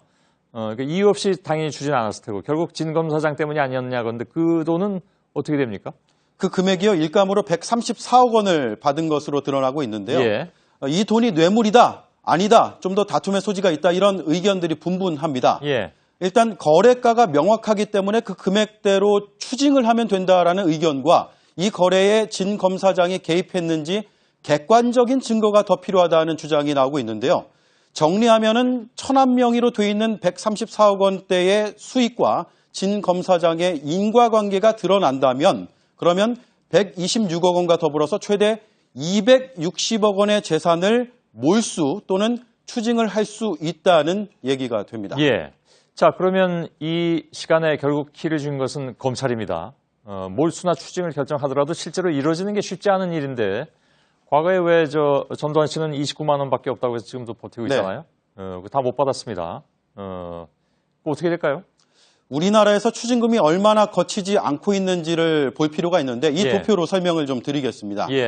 2014년 8월 기준으로 걷어들여야 하는 추징금이 25조 5천억 원입니다. 이 가운데 전체? 네, 이 가운데 0.2%밖에는 들어오지가 않았습니다. 이건 너무 심한데요? 네, 99% 이상을 걷지 못하고 있는 건데 앞서 말씀하신 전직 대통령도 2014년까지 1,400억 원 가량의 추징금을 내지 않고 버텼습니다. 그러다가 검찰의 수사를 받고 일부를 더 내긴 했습니다. 그럼에도 1,069억 원을 여전히 안 내고 있습니다. 그러니까 수사에서 기소까지 또 기소에서 확정 판결까지 수개월에서 길게는 몇 년이 걸린다는 게 함정인데요. 그 사이에 재산을 숨길 수 있는 시간을 벌어주는 셈이 된다는 거죠. 진 검사장 사건에서도 이런 일이 일어날 수도 있습니다. 그래서 기소하기 전에라도 몰수할 수 있는 최소한의 사전 작업들 미리 해야 한다는 요구가 그동안 빗발쳤습니다. 그러니까 오늘 오후에 왜 검찰이 법원에 추징 보전을 청구하지 않았습니까? 그러니까 금액을 140억 원으로 책정을 했던데요? 네. 그럼 아까 전체 260억하고는 차이가 많이 나는데. 네, 이 법에서 이제 진 검사장의 신분을 한번 볼 필요가 있습니다. 공무원 신분이지 않습니까? 차관급이고요. 현직 공무원은 다른 법에 앞서서 공무원 범죄에 관한 몰수특례법에 적용을 받습니다. 이 법에서 공소가 제기되기 전이라도 지방법원 판사에게 청구해서 보전명령을 처분받을 수 있다고 명시가 돼 있는데 140억 원은 진 검사장이 신고한 본인의 재산 전액입니다. 검찰이 이에 대해서 오늘 동결을 청구한 겁니다. 하지만 이 사건은 이미 넉 달 전부터 불거졌습니다. 법무부와 검찰은 계속 침묵으로 일관을 해왔는데 이제 와서 뒷북을 치는 셈이 됐습니다. 결과적으로는 진 검사장에게 대응을 할 수 있는 시간을 벌어줄 대로 벌어준 것이 아니냐. 그래서 오늘 결정에도 불구하고 법무부와 검찰이 비판을 면하기가 앞으로도 어렵지 않느냐라는 비판적인 목소리가 알겠습니다. 나옵니다. 아까 오 기자가 얘기한 왜 전체 260억 원은 그중에 절반 정도는 법적 다툼을 해야 되는 상황일 수도 있습니다. 즉 다시 말해서 진 검사장이 개입을 했느냐 안 했느냐로. 근데 다른 돈에 대해서는 사전에 보존 신청을 해야 되는 것이 아니냐라는 얘기가 나온 바가 있고 지금 검찰이 한 것은 이 진 검사장이 자신이 신고한 재산이라면서요. 그렇습니다. 그거라도 제대로 할 수 있느냐 하는 것은 지금 알 수 없다. 이미 넉달이나 지나버렸기 때문에 그 얘기잖아요. 그죠? 그리고 140억 원은 몰수할 수 있는 최대 금액이고요. 현재까지 가지고 있는 재산 총액이기 때문인데 그 이상으로 더 금액이 늘어난다면 추징을 할 수는 있지만 그 역시 말씀하신 대로 다툼 소지가 있습니다. 예, 알겠습니다. 오대영 기자가 팩트체크해드렸습니다. 수고했습니다. 저는 사실 여러분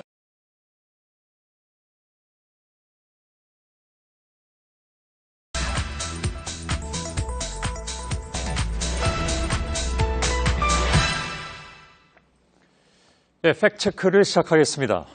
김필규 기자는 지난주에 팩트체크를 떠났죠. 그래서 새로운 팩트체커를 누구로 할까를 JTBC 보도국이 고민을 했는데 본인은 뭐 끝까지 이 잔을 피하고 싶다고 했습니다만 보도국 구성원들 모두가 한 목소리로 추천한 오대영 기자를 팩트체커로 모시도록 하겠습니다.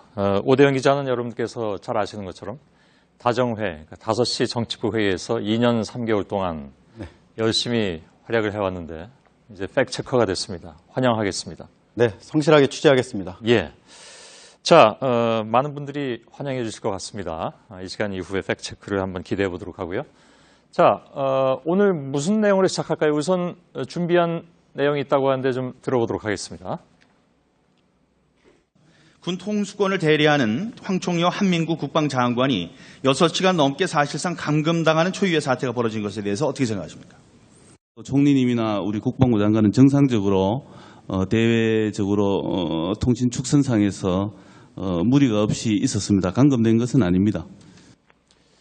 자, 이게 지금 논쟁이 됐는데 군 통수 권한 대행이 6시간 동안 감금됐다. 이게 이제 민경호 의원의 얘기였단 말이죠. 이 발언으로 사드 문제가 세국면을 맞고 있다. 이런 얘기도 나오고 있고 사드 도입의 본질이 아닌 국무총리 감금 논란으로 번지게 된 것이 아니냐 이런 얘기 때문에 아마 그런 얘기가 나온 것 같은데 오늘 팩트체크에서 파장을 낳은 여당 의원의 감금 발언이 과연 팩트에 근거하는 것인지 이거 좀 따져봐야 될 것 같습니다. 네. 예. 크게 두 가지 포인트가 있다면서요? 그렇습니다. 우선 첫 번째 팩트를 체크할 부분이요. 민경욱 새누리당 의원의 이 발언을 좀 주의 깊게 봐야 되는데 군 통수권을 대리하는 황 총리라는 표현이 등장을 했습니다. 이 발언만 들으면요. 지난 금요일에 대한민국의 군 통수권자는 황교안 총리였다. 6시간 동안 시위대에 의해서 군 통수권이 무력화된 것처럼 느껴집니다. 그러나 결과적으로 이 발언은 팩트와 거리가 멀었습니다. 아, 그런가요? 네, 헌법 74조를 보겠습니다. 대통령은 헌법과 법률이 정하는 바에 의하여 국군을 통수한다라고 되어 있습니다. 대한민국에서 군 통수의 고유 권한을 가진 오직 한 사람이 바로 대통령입니다. 예. 근데 민 의원 얘기는 대리인, 그러니까 그 대통령이 해외 출장 중이니까 국무총리가 군 통수권을 대신하고 있다 이런 의미였던 거잖아요? 그렇습니다. 예. 근데 그게 사실과 다르다는 얘기인가요? 그렇습니다. 전제부터가 좀 다른데요. 이번에는 헌법 71조를 한번 보겠습니다. 대통령이 권리되거나 사고로 직무를 수행할 수 없을 때 국무총리 법률이 정한 순으로 그 권한을 대행한다라고 되어 있습니다. 여기서 권리와 사고는 대통령직에서 이탈한 상태를 얘기하는데요. 다시 말해서 군 통수권처럼 대통령의 고유 권한을 대행하려면 대통령이 사망, 탄핵, 자격 상실 같은 상황이 벌어져야 한다라는 게 헌법학자들의 분석입니다. 실제로 대통령의 권한을 대행한 사례를 보면요. 1960년 4.19 혁명으로 물러난 이승만 대통령 하야했을 때고요. 1962년 5.16 쿠데타로 윤보선 대통령이 물러났을 때, 그리고 1979년 12.6 사건으로 박정희 전 대통령이 서거했을 때, 마지막으로 2004년에 탄핵소추안 통과로 노무현 전 대통령의 직무가 정지됐을 때까지 크게 4차례뿐이었습니다. 예. 그렇군요. 그러니까 정리하면 지난 금요일은 대통령이 그냥 해외 순방 중이었기 때문에 이 거리 상태라고 보기는 어렵지 않느냐. 그러니까 박근혜 대통령은 바깥에 있었지만 여전히 군 통수권을 행사하고 있었다라는 얘기잖아요. 그죠? 그러니까 그 군 통수권을 대리한다라는 것은 팩트에서 벗어났다. 이런 얘기인가요? 네, 그렇습니다. 예. 그리고 두 번째 이제 체크할 내용이 있는데요. 예. 감금이냐 아니냐. 이것도 이제 상당히 중요한 포인트 아니겠습니까? 좀 민감한 문제죠. 네. 현 정권 탄생 전후로 이 감금이라는 단어가 종종 잊을만 하면 등장을 했는데요. 예. 2012년에 대선을 앞두고 국정원 직원의 감금 논란이 뜨거웠습니다.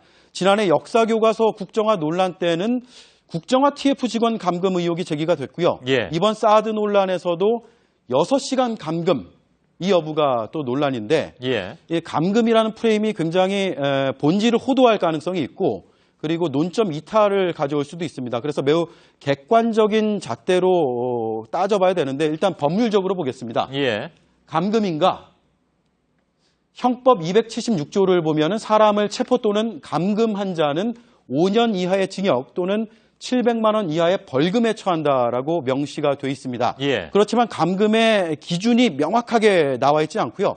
형법만 봐서는 이번 사건이 감금에 해당되는지 여부를 판단하기는 쉽지가 않습니다. 그런가요? 그렇다면 유사한 사건에 대한 법원의 판례가 있습니까? 예를 들면 얼마 전에 왜 국정원 직원 감금 논란에 대해서는 감금으로 볼 수 없다는 취지의 판결이 1심이긴 하지만 나온 바가 있지 않습니까? 네, 1심 판결문을 보면은 이렇게 되어 있습니다. 국정원의 직원이 두려움을 느껴서 스스로 나오지 않은 것으로는 감금죄가 성립이 되지 않는다. 이렇게 밝히고 있는데요. 예. 물론 반대 사례도 있습니다. 1997년에 대법원에서 나온 판결인데 무형적 심리적 방법에 의해서도 감금은 가능하다. 그러니까 물리적인 감금이 아니더라도 심리적 감금은 가능하다고 판시한 적도 있긴 합니다. 결국 사건의 구체적인 경위하고 상황에 따라서 감금 여부를 판단할 수밖에 없다. 이런 얘기로 들리는데 이번 사건에 대한 법률 전문가들의 분석을 혹시 들어봤습니까, 그러면? 네, 오늘 저희 팩트체크팀이 7명의 전문가를 심층 인터뷰했는데요. 예. 충분히 벗어날 경찰력이 있었다라거나 빠져나올 수 있는 상황이었는데 그걸 감수한 거는 황 총리 자체적인 판단이었다 등등해서 이렇게 압도적으로 감금이 아니었다는 의견이 많았습니다. 7명 중에 5명이었습니까? 그렇습니다. 예. 반면에 법이 아닌 정책적 사안이다라고 해서 좀 보류하는 입장도 있었고요. 예. 완력을 동원한 명백한 감금이다. 이런 일부의 감금 의견도 있었습니다. 예. 알겠습니다. 근데 강신명 경찰청장도 오늘 기자들 만나서 감금으로 보는 건 무리가 있다 이렇게 얘기를 했잖아요. 그러니까 수사 책임자까지 이렇게 말할 정도면 감금이 아닌 쪽에 무게를 둬야 하지 않겠냐 하는 생각도 드는데 어떻게 봐야 될까요? 지금 경찰과 야당 그리고 당사자인 성주 주민들은 감금이 아니라고 얘기하고 있고 전문가들도 이렇게 얘기하고 있지만 일부 여당 의원들과 여당 인사들 중심으로 해서 감금을 기정사실화하는 발언들이 나오고 있습니다. 화태경 의원의 SNS를 보면요. 황 총리의 6시간 감금은 사실상 우리 국정 최고 책임자를 가둬서 국가를 마비시킨 것이나 마찬가지라거나 이인재 의원, 전 의원이죠. 총리와 국방장관이 6시간 감금 상태에 있었다고 한다. 있을 수 없는 일이다. 이런 얘기를 하고 있습니다. 그러니까 이런 비판들이 사실관계가 좀 다르다는 느낌을 지울 수가 없고요. 감금 얘기를 처음 꺼낸 민경욱 의원을 비롯해서 일부 여당 인사들이 내세우는 이른바 감금 프레임이 저희가 취재한 내용과 사뭇 달랐다는 게 오늘 팩트체커의 결론입니다. 예, 알았습니다. 여기까지 듣겠습니다. 잘 들었습니다. 첫 시간이었는데 잘 들었습니다. 네. 예, 오대영 팩트체커였습니다. 수고했습니다. 신경 쓸 것도 많은데.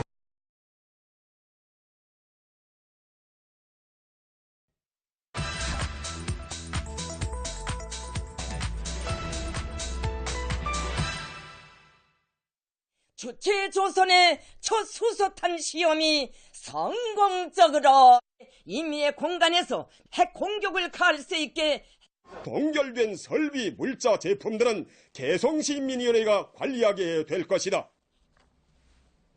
예, 갑자기 왜 트나 하셨을 텐데 우리 매체들이 북한의 조선중앙텔레비전을 인용해서 보도하는 모습들입니다. 그런데 이렇게 화면을 가져다 쓰면서 우리 방송사들이 북측에 상당한 액수의 저작권료를 지급한다는 이야기가 오늘 한 매체를 통해서 보도가 되고 논란이 됐습니다.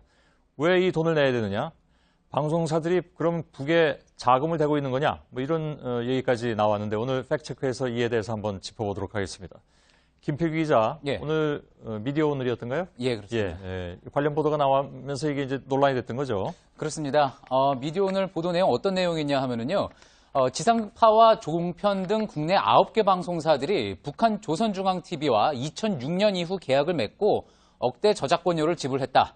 지상파의 경우 연간 3천만 원 안팎을 내는데 2009년 4월 북한 로켓 발사 이후 민간 부문의 대북 송금이 금지되면서 이때부터 지금까지 낸 저작권료는 법원에 공탁돼 있다. 그런 내용입니다. 예, 아직 북으로 가진 않았지만 갈 걸 대비하고 있다 뭐 이런 얘기가 되는 거네요. 그렇습니다. 예. 뭐 JTBC 같은 경우 사실 뭐 많이 하진 않는 편이긴 합니다만. 예. 아무튼 우리도 포함이 돼 있네요. 예, 그렇습니다. 예. JTBC도요, 2011년 12월 개국하면서 이제 북한 조선중앙TV의 콘텐츠를 사용하는 대신 양쪽을 중개하고 있는 남북경제문화협력재단을 통해서 매년 일정액의 저작권료를 지급하고 있습니다. 예. 다른 방송사도 계약에 따라서 각각 비슷한 수준으로 내고 있는데요. 다만 이 통일부에 확인을 하니 앞서 말씀드렸듯이 2009년부터 직접 송급이 금지되면서 현재 이 돈은 법원에 차곡차곡 쌓이고 있는 상태입니다. 예. 근데 뭐 예를 들면 남북이 정상적으로 교육 관계를 맺은 것도 아닌데 예. 꼭 이 돈을 왜 이렇게 내야 되느냐 하는 지적이 나왔습니다. 예, 그렇습니다. 이제 1990년대까지만 해도요. 그런 것 없이 그냥 북한 화면을 그대로 그냥 가져다 써도 아무 문제가 없었는데요. 예. 북한이 2001년 4월 저작권법을 자체적으로 제정을 한 후에 2003년 베른 협약, 그러니까 문학예술 저작물의 보호를 위한 국제협약에 가입을 합니다. 예. 이로써 남한은 국제법적으로 북한의 저작물을 보호할 의무가 생긴 건데요. 일본의 TBS나 TV아사히 그리고 또 미국의 CNN이나 영국 BBC 등도 이 계약을 맺고 북에 저작권료를 내고 있는 걸로 알려져 있습니다. 예. 근데 북한 매체들도 남한 소식을 전할 때 예. 우리 방송 화면을 쓸 텐데 그럼 북쪽 사람들도 냅니까? 예, 이제 지금 보실 화면이요. 2014년 1월 북한 조선중앙TV 뉴스에 나온 실제 장면인데 국내 매체뿐 아니라 지금 보시는 것처럼 BBC 같은 외신 화면까지 가져다가 틀었습니다. 예. 자, 이런 모습을 그 이후에도 종종 확인할 수가 있는데 아직까지 북한이 다른 나라에 저작권료를 낸 적은 없습니다. 예. 그러니 그렇다면은 우리도 북쪽에 돈 줄 필요 없는 거 아니냐 이런 의견 나올 수 있는데요. 그와 관련해서 저작권 전문가에게 직접 들어봤습니다. 예. 남북 교류 협력 사업의 일환으로 통일부 승인을 받고 계약을 체결한 상태에서 지금 지급이 되는 걸로 이게 계약을 체결했으니 돈을 줘야 되는 건 맞지 않을까요? 이제 그 계약상 조선중앙TV가 저작권료를 지급해야 되는 의무가 있는데도 불구하고 그것에 상응하는 만큼 돈을 안 줄 수 있겠죠. 예. 예, 게다가 이 베른 협약은 171개국이 가입한 국제 약속입니다. 그렇기 때문에 다른 나라와 혹시 우리가 분쟁이 생길 때를 감안해서라도 우리에게 주어져 있는 의무를 다 하고 있을 필요가 있다. 그런 지적입니다. 예. 근데 원래 이제 어느 나라에서든지 간에 이제 보도 목적으로 인용할 때 그때는 상대적으로 좀 저작권 문제에서 자유로운 부분이 있지 않던가요? 예, 그렇습니다. 우리 저작권법 상에서도요. 보도나 비평 목적으로 화면을 짧게 사용하는 경우는 공정 사용 범위라고 해서 저작권에 덜 구애받도록 돼 있습니다. 예. 하지만 요즘 일부 매체들 보면은요. 이런 식의 보도들 참 많이 볼 수 있으시죠? 예. 예, 여러 가지 내용들인데 자, 이 조선중앙TV에 대한 의존도가 이렇게 높아지는 만큼 앞으로 저작권료에 대해서 또 소홀하긴 힘들 것 같습니다. 예. 또 그리고 그동안 개성공단 폐쇄와 관련해서도 북한 정권 또는 핵 개발의 자금줄이었다는 보도가 자주 나왔습니다. 그런 만큼 방송사들의 저작권료 지급 같은 맥락 아니냐는 문제 제기 역시 계속 나올 수밖에 없다는 지적도 나옵니다. 예, 알겠습니다. 그래서 얼마가 넘어갑니까? 그 얘기를 안 한 것 같은데요? 저희 방송사 아니요. 전부 다 합쳐서. 전부 다 해서요. 그 지급이 그동안 되었던 거는 한 억대 정도 되는 걸로 그런가요? 예, 추산이 되고 있습니다. 적은 돈은 아니군요. 예. 김필규 기자였습니다. 수고했습니다.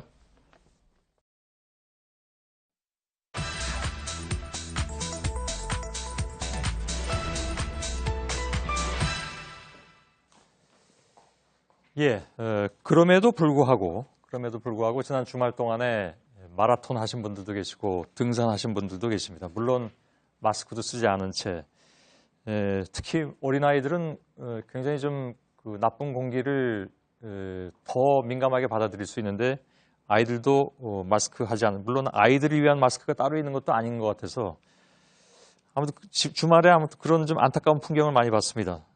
현장에 취재해서 나가보니까 미세먼지 때문에 평소 그 하던 운동을 중단하는 게 더 나쁜 거 아니냐 이렇게 얘기하는 분들도 있었다면서요? 예, 그렇습니다. 예, 과거 이제 또 게다가 이제 몇몇 매체를 통해서 보면은요.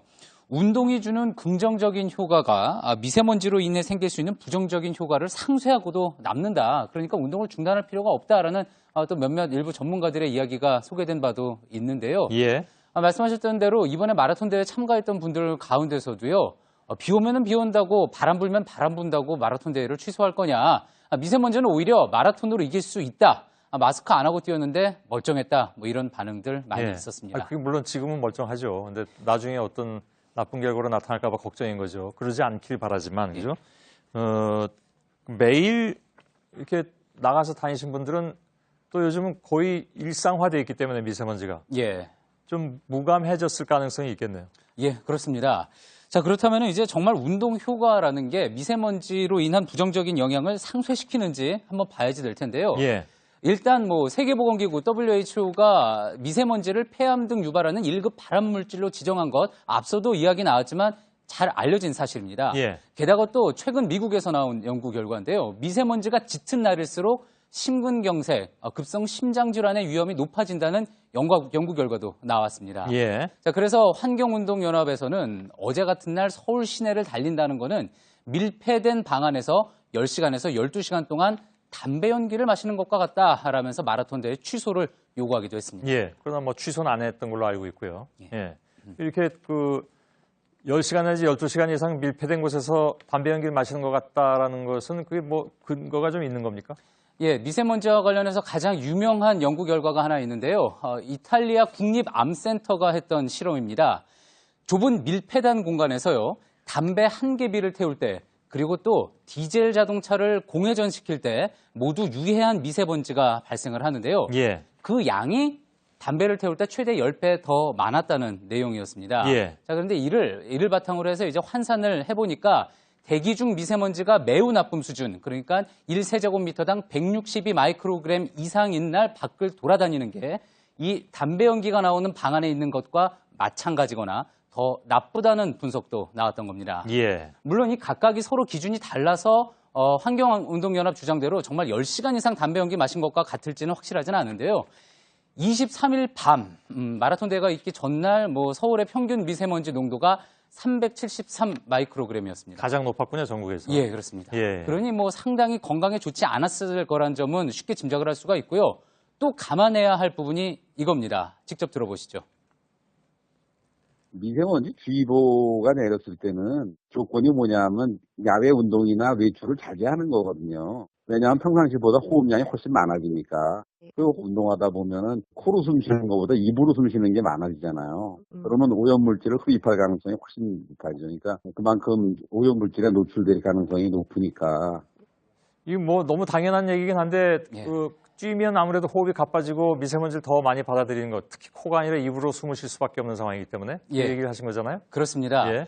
그리고 좀 자세히 말씀드리면요. 가만히 있을 때 이제 성인의 호흡량은 1분에 6리터 정도입니다. 근데 오래 달리면은 80리터 정도로 증가를 하는 거죠. 6에서 80리터로.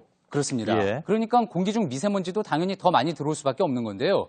그래서 이제 전문가들은 하루 이틀 쉰다고 운동 효과가 뭐 없어지는 것도 아닌데 굳이 미세먼지 많을 때 운동하는 게 실익이 없다라면서요. 미세먼지가 심한 날은 운동을 자제하는 게 맞다는 이야기였습니다. 예. 근데 아무래도 뭐 폭우나 폭설 이런 것처럼 눈에 보이는 것이 아니기 때문에 그래서 걱정들을 훨씬 더 하지 않고 체감도 덜하는 건 뭐 틀림이 없는 것 같습니다. 예, 그럴 수 있습니다. 그런데요, 지금 이제 보여드릴게요. 이번 주말 이틀 동안 전국에서 열린 마라톤 대회 목록입니다. 아, 이렇게 많나요? 그렇습니다. 무려 20곳 가까이에서 열렸는데요. 예. 미세먼지로 취소됐다는 곳은 없었습니다. 환경부에서도 미세먼지 경보를 내릴 때 이제 야외 활동을 자제하라 이렇게 정도로만 하지 구체적으로 강제성 있는 지침을 둔 거는 아닌데요. 미세먼지가 정말 치명적이라고 판단을 한다면은 정말 그 심각성을 느끼게 할 실효성 있는 대책 마련 필요하겠습니다. 예, 수고했습니다. 김필규 기자였습니다.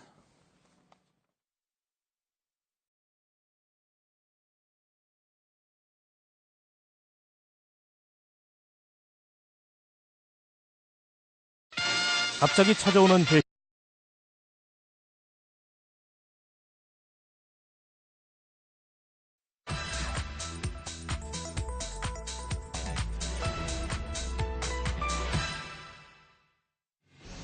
이미 중국에서 이 베이징 공기정화 프로젝트로 2015년에 이 공장들 전부 한국하고 바로 맞닿아 있는 이 산둥성으로 옮겼습니다. 그래서 2016년 이 한국의 미세먼지 수치가 폭발적으로 높아지는 거고요. 앞으로 한국은 이 사람이 더 이상 살 곳이 못 되게 변할 겁니다. 이민 가세요. 이런 상황에서 애 낳고 키우는 거야말로 미친 짓입니다. 네, 요즘 이런 글 받아보신 분들 많다고 합니다. 특히 육아 카페 중심으로 퍼지면서 정말 그런 건지 확인해달라는 제보가 많이 들어왔는데요. 오늘 팩트체크에서 이 문제 짚어보도록 하겠습니다. 김필규 기자, 요약하면 지난해 베이징에 있던 공장들이 좀 우리나라와 가까운 산둥성으로 옮겨오면서 우리나라 미세먼지가 폭발적으로 증가한 거 아니냐 이런 얘기인데요. 정말 그런 겁니까? 예, 일단 정말로 죄송합니다. 산둥성에 공장이 많이 모여 있는지 한번 짚어볼 수 있는 쉬운 방법이요. 월드 에어 퀄리티 사이트를 통해서 미세먼지 현황을 한번 보는 겁니다. 오늘 기준인데요.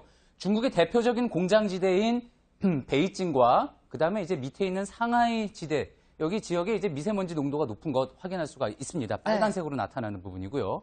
하지만 저 튀어나와 있는 산둥반도, 산둥성 지역, 여기는 상대적으로 덜합니다. 물론 언제 측정했느냐에 따라서 달라질 수 있는 건데 베이징에 있던 공장을 다 산둥으로 옮겨왔다고 보기는 힘든 그런 그림인 거죠.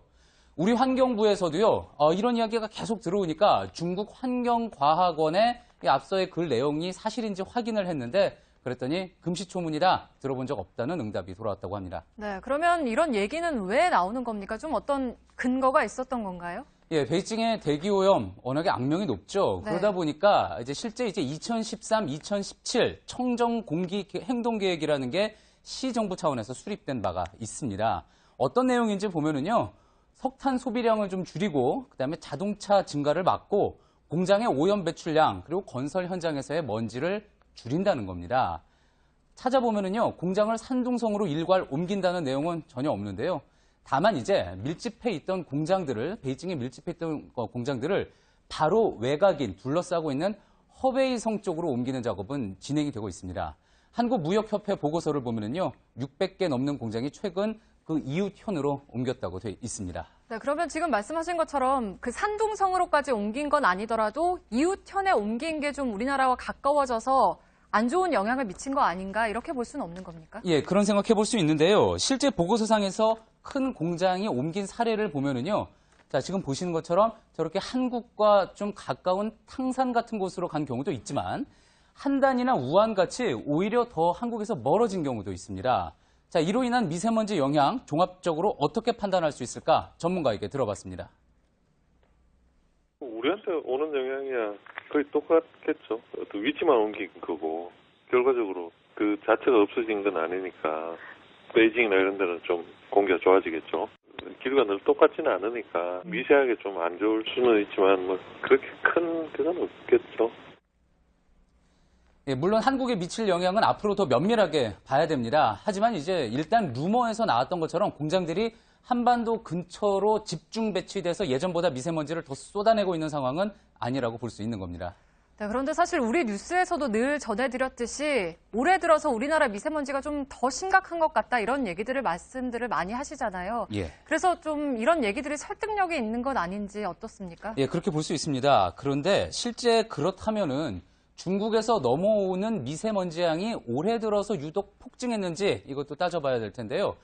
지난 1월부터 2월 거쳐 3월까지 서울시 미세먼지의 월 평균 농도가 지금 노란 선으로 돼 있는 50 마이크로그램에서 45, 그다음에 이제 63 마이크로그램으로 지금 보시는 것처럼 작년이나 재작년에 비해서 비교해 봤을 때 특별히 높았다고 볼 수가 없습니다. 하지만 다만 100 마이크로그램 이상이었던 날, 그러니까 미세먼지가 아주 심했던 날은 올 들어서 4월까지 모두 5차례였습니다. 작년 한 해를 통틀어서 이런 날이 총 10번 있었으니까요.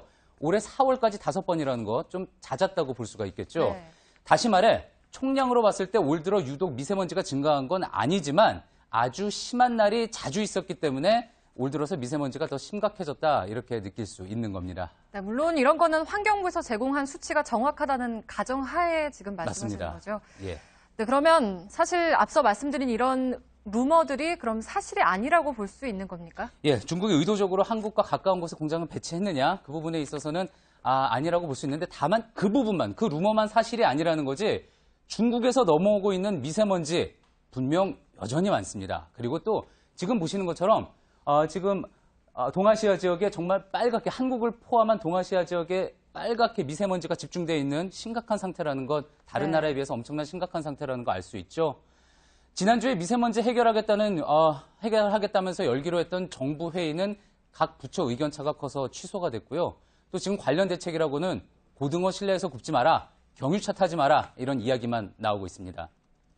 괴담은 공포를 먹고 자란다는 기본적인 사실 이미 우리 사회가 많이 봐서 잘 알고 있는데요. 정부가 우왕좌왕하는 동안 또 다른 미세먼지 괴담은 계속 나올 수밖에 없을 겁니다. 네, 팩트체크 김필규 기자였습니다. 고맙습니다.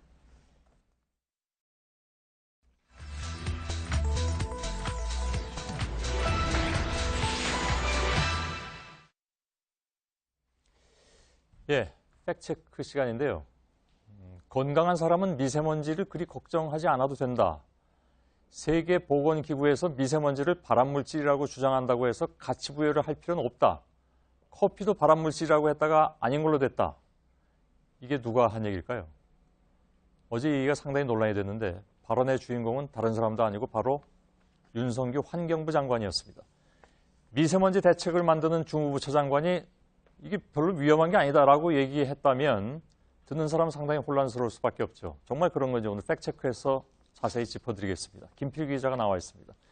자, 윤 장관이 그제 기자들과 만난 자리에서 이런 얘기를 한 거라면서요? 그렇습니다. 이 기자 간담회에서 나온 이야기라 어쩌면은 좀 더 편하게 이야기한 거일 수도 있는데요. 예. 기자들 사이에서 이제 정부의 미세먼지 대책 이달 초에 나왔죠. 이 대책에 대해서 국민들의 공감대가 떨어진다라는 지적이 나오자 그랬습니다. 세계보건기구 국제암연구소가 미세먼지를 발암물질로 지정하는 바람에 국민들이 더 민감하게 받아들이게 됐다라고 하면서 앞서 소개해드린 그런 이야기를 했던 겁니다. 예. 그러면서 커피하고 지금 비교를 했는데 예. 그만큼 이제 WHO의 발암물질 분류 기준이 너무 엄격하다. 그러니까 미세먼지에 대한 WHO의 우려도 과장된 것이다. 이런 얘기인가요? 이런 얘기를 하고 싶었다 그런 얘기죠? 예, 그렇게 볼 수 있는데요. 실제로 커피는요, 1991년에 방광암을 유발하는 발암물질로 분류가 됐다가 윤 장관 말대로 바로 지난 15일에 WHO에서 그런 어떤 근거가 불충분하다면서 발암물질로 분류되지 않는 그룹 3군으로 조정이 됐습니다. 예. 근데 애초에 처음에 이제 커피가 발암물질로 지정이 됐던 거는 볶는 과정에서 생긴 한 1000여 개의 화학물질 가운데 일부가 쥐 같은 설치류의 암을 일으킬 수 있다고 해서였습니다. 예. 근데 인체에도 같은 영향일지에 대해서 충분한 연구 결과가 없어서 그렇다면은 아마도 암을 일으킬 수 있다고 보는 EB 그룹으로 분류가 됐던 겁니다. 예. 여기에는요, 휘발유 연기나 피임약, 휴대전화, 전자파, 절인 야채 등이 이 군에 포함이 됩니다. 그 얘기는 이제 애초에 커피는 그렇게 아주 위험한 군으로 분류되지는 않았었다 이런 얘기잖아요? 그렇습니다. 예. 반면에 미세먼지는요,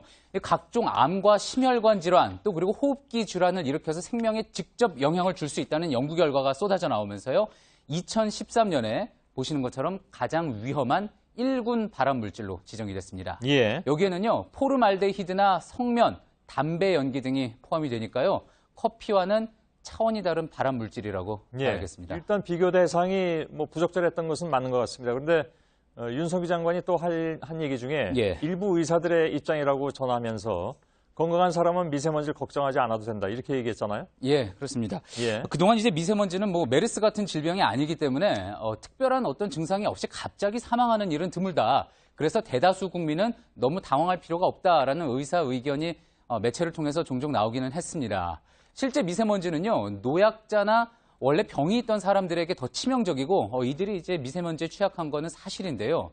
하지만 당장 미세먼지 마시고 쓰러지지 않는다고 해서 건강한 사람에게는 별 문제가 없는 걸까? 전문가들의 의견은 달랐습니다. 들어보시죠. 건강한 사람에게조차도 지금의 대기 수준 자체가 사망률을 증가시키거나 질병을 야기하거나 그런 정도라고 하는 겁니다. 지금에 있는 대기 오염 자체라고 하는 것들이 이제 발암 물질로 통으로 지정된 그런 상태니까 WHO의 정한 부분들을 정확히 이해하지 못해서 나온 의견이 아닐까 싶습니다. 주의를 해야 되는 정도가 아니죠. 일반인조차도. 건강한 사람도 그렇습니다. 예. 그렇습니다. 이게 뭐 질환이라는 게 갑자기 어느 한순간에 생기는 게 아니라 이런 게 자꾸 쌓여가지고 점차 나타나게 되고 나중에 심각해지는 것이기 때문에 미세먼지도 그래서 건강할 때부터 조심하자는 차원에서 이렇게 모두들 얘기하고 있는 거잖아요. 그렇습니다. 건강한 사람은 괜찮으니까 걱정하지 마. 이거는 좀 앞뒤가 안 맞는 얘기가 아닌가 하는 거죠. 예, 그 이야기대로 이제 그러니까 건강한 사람은 미세먼지 걱정하지 않아도 된다라는 그 이야기는 마치 시도 때도 없이 담배 피는 사람과 함께 살고 있는 배우자 보고 당신은 건강하니까 걱정을 안 해도 된다라고 말하는 거하고 같다는 그런 의사 이야기도 있었습니다. 현재까지의 의학적인 결론으로는요. 건강한 사람이든 아니든 미세먼지는 모두 조심해야 되고 이렇게 손도 잘 씻고 마스크도 착용을 해야 한다는 게 상당수 전문가들의 이야기였습니다. 예. 환경부가 미세먼지 문제 해결의 주체가 되는 그런 부서입니다. 그죠? 예. 그래서 혹시 뭐 이렇게 좀 축소하려는 게 아니냐 이런 의심도 사람들은 할 것 같습니다. 예. 그래서 환경부에 확인을 해본 결과 장관이 이제 그런 이야기를 한 것은 불필요한 공포를 경계하자는 취지였을 뿐이다. 환경부가 미세먼지 대처에 소극적인 인식을 가진 것은 아니다라고 해명을 했는데요. 자, 바로 얼마 전에 고등어구이가 미세먼지 주범인 듯한 보도자료를 냈다가 논란이 되니까 뒤늦게 철회했던 것, 바로 환경부였습니다. 그렇습니다. 지금도 환경부 홈페이지에 가보면은요, WHO 발표 내용을 바탕으로 미세먼지의 위험성을 아주 심각하게 경고를 하고 있는데요. 오히려 장관은 WHO의 주장에 너무 신경 쓸 필요가 없다면서 오락가락하는 그런 모습이죠. 지금 불필요한 공포가 과연 어디에서 비롯되고 있는지부터 그것부터 짚어봐야겠습니다. 예. WHO를 믿을까요? 우리 환경부를 믿을까요? 우리 국민들은 뭐 답은 말씀 안 드려도 될 것 같습니다. 이런 경우에 얼핏 그 주무부처인 환경부 장관이 이런 문제에 있어서 너무 좀 한가하게 얘기하고 있다라는 느낌도 피할 수가 없는 것 같습니다. 김필기 기자였습니다. 수고했습니다.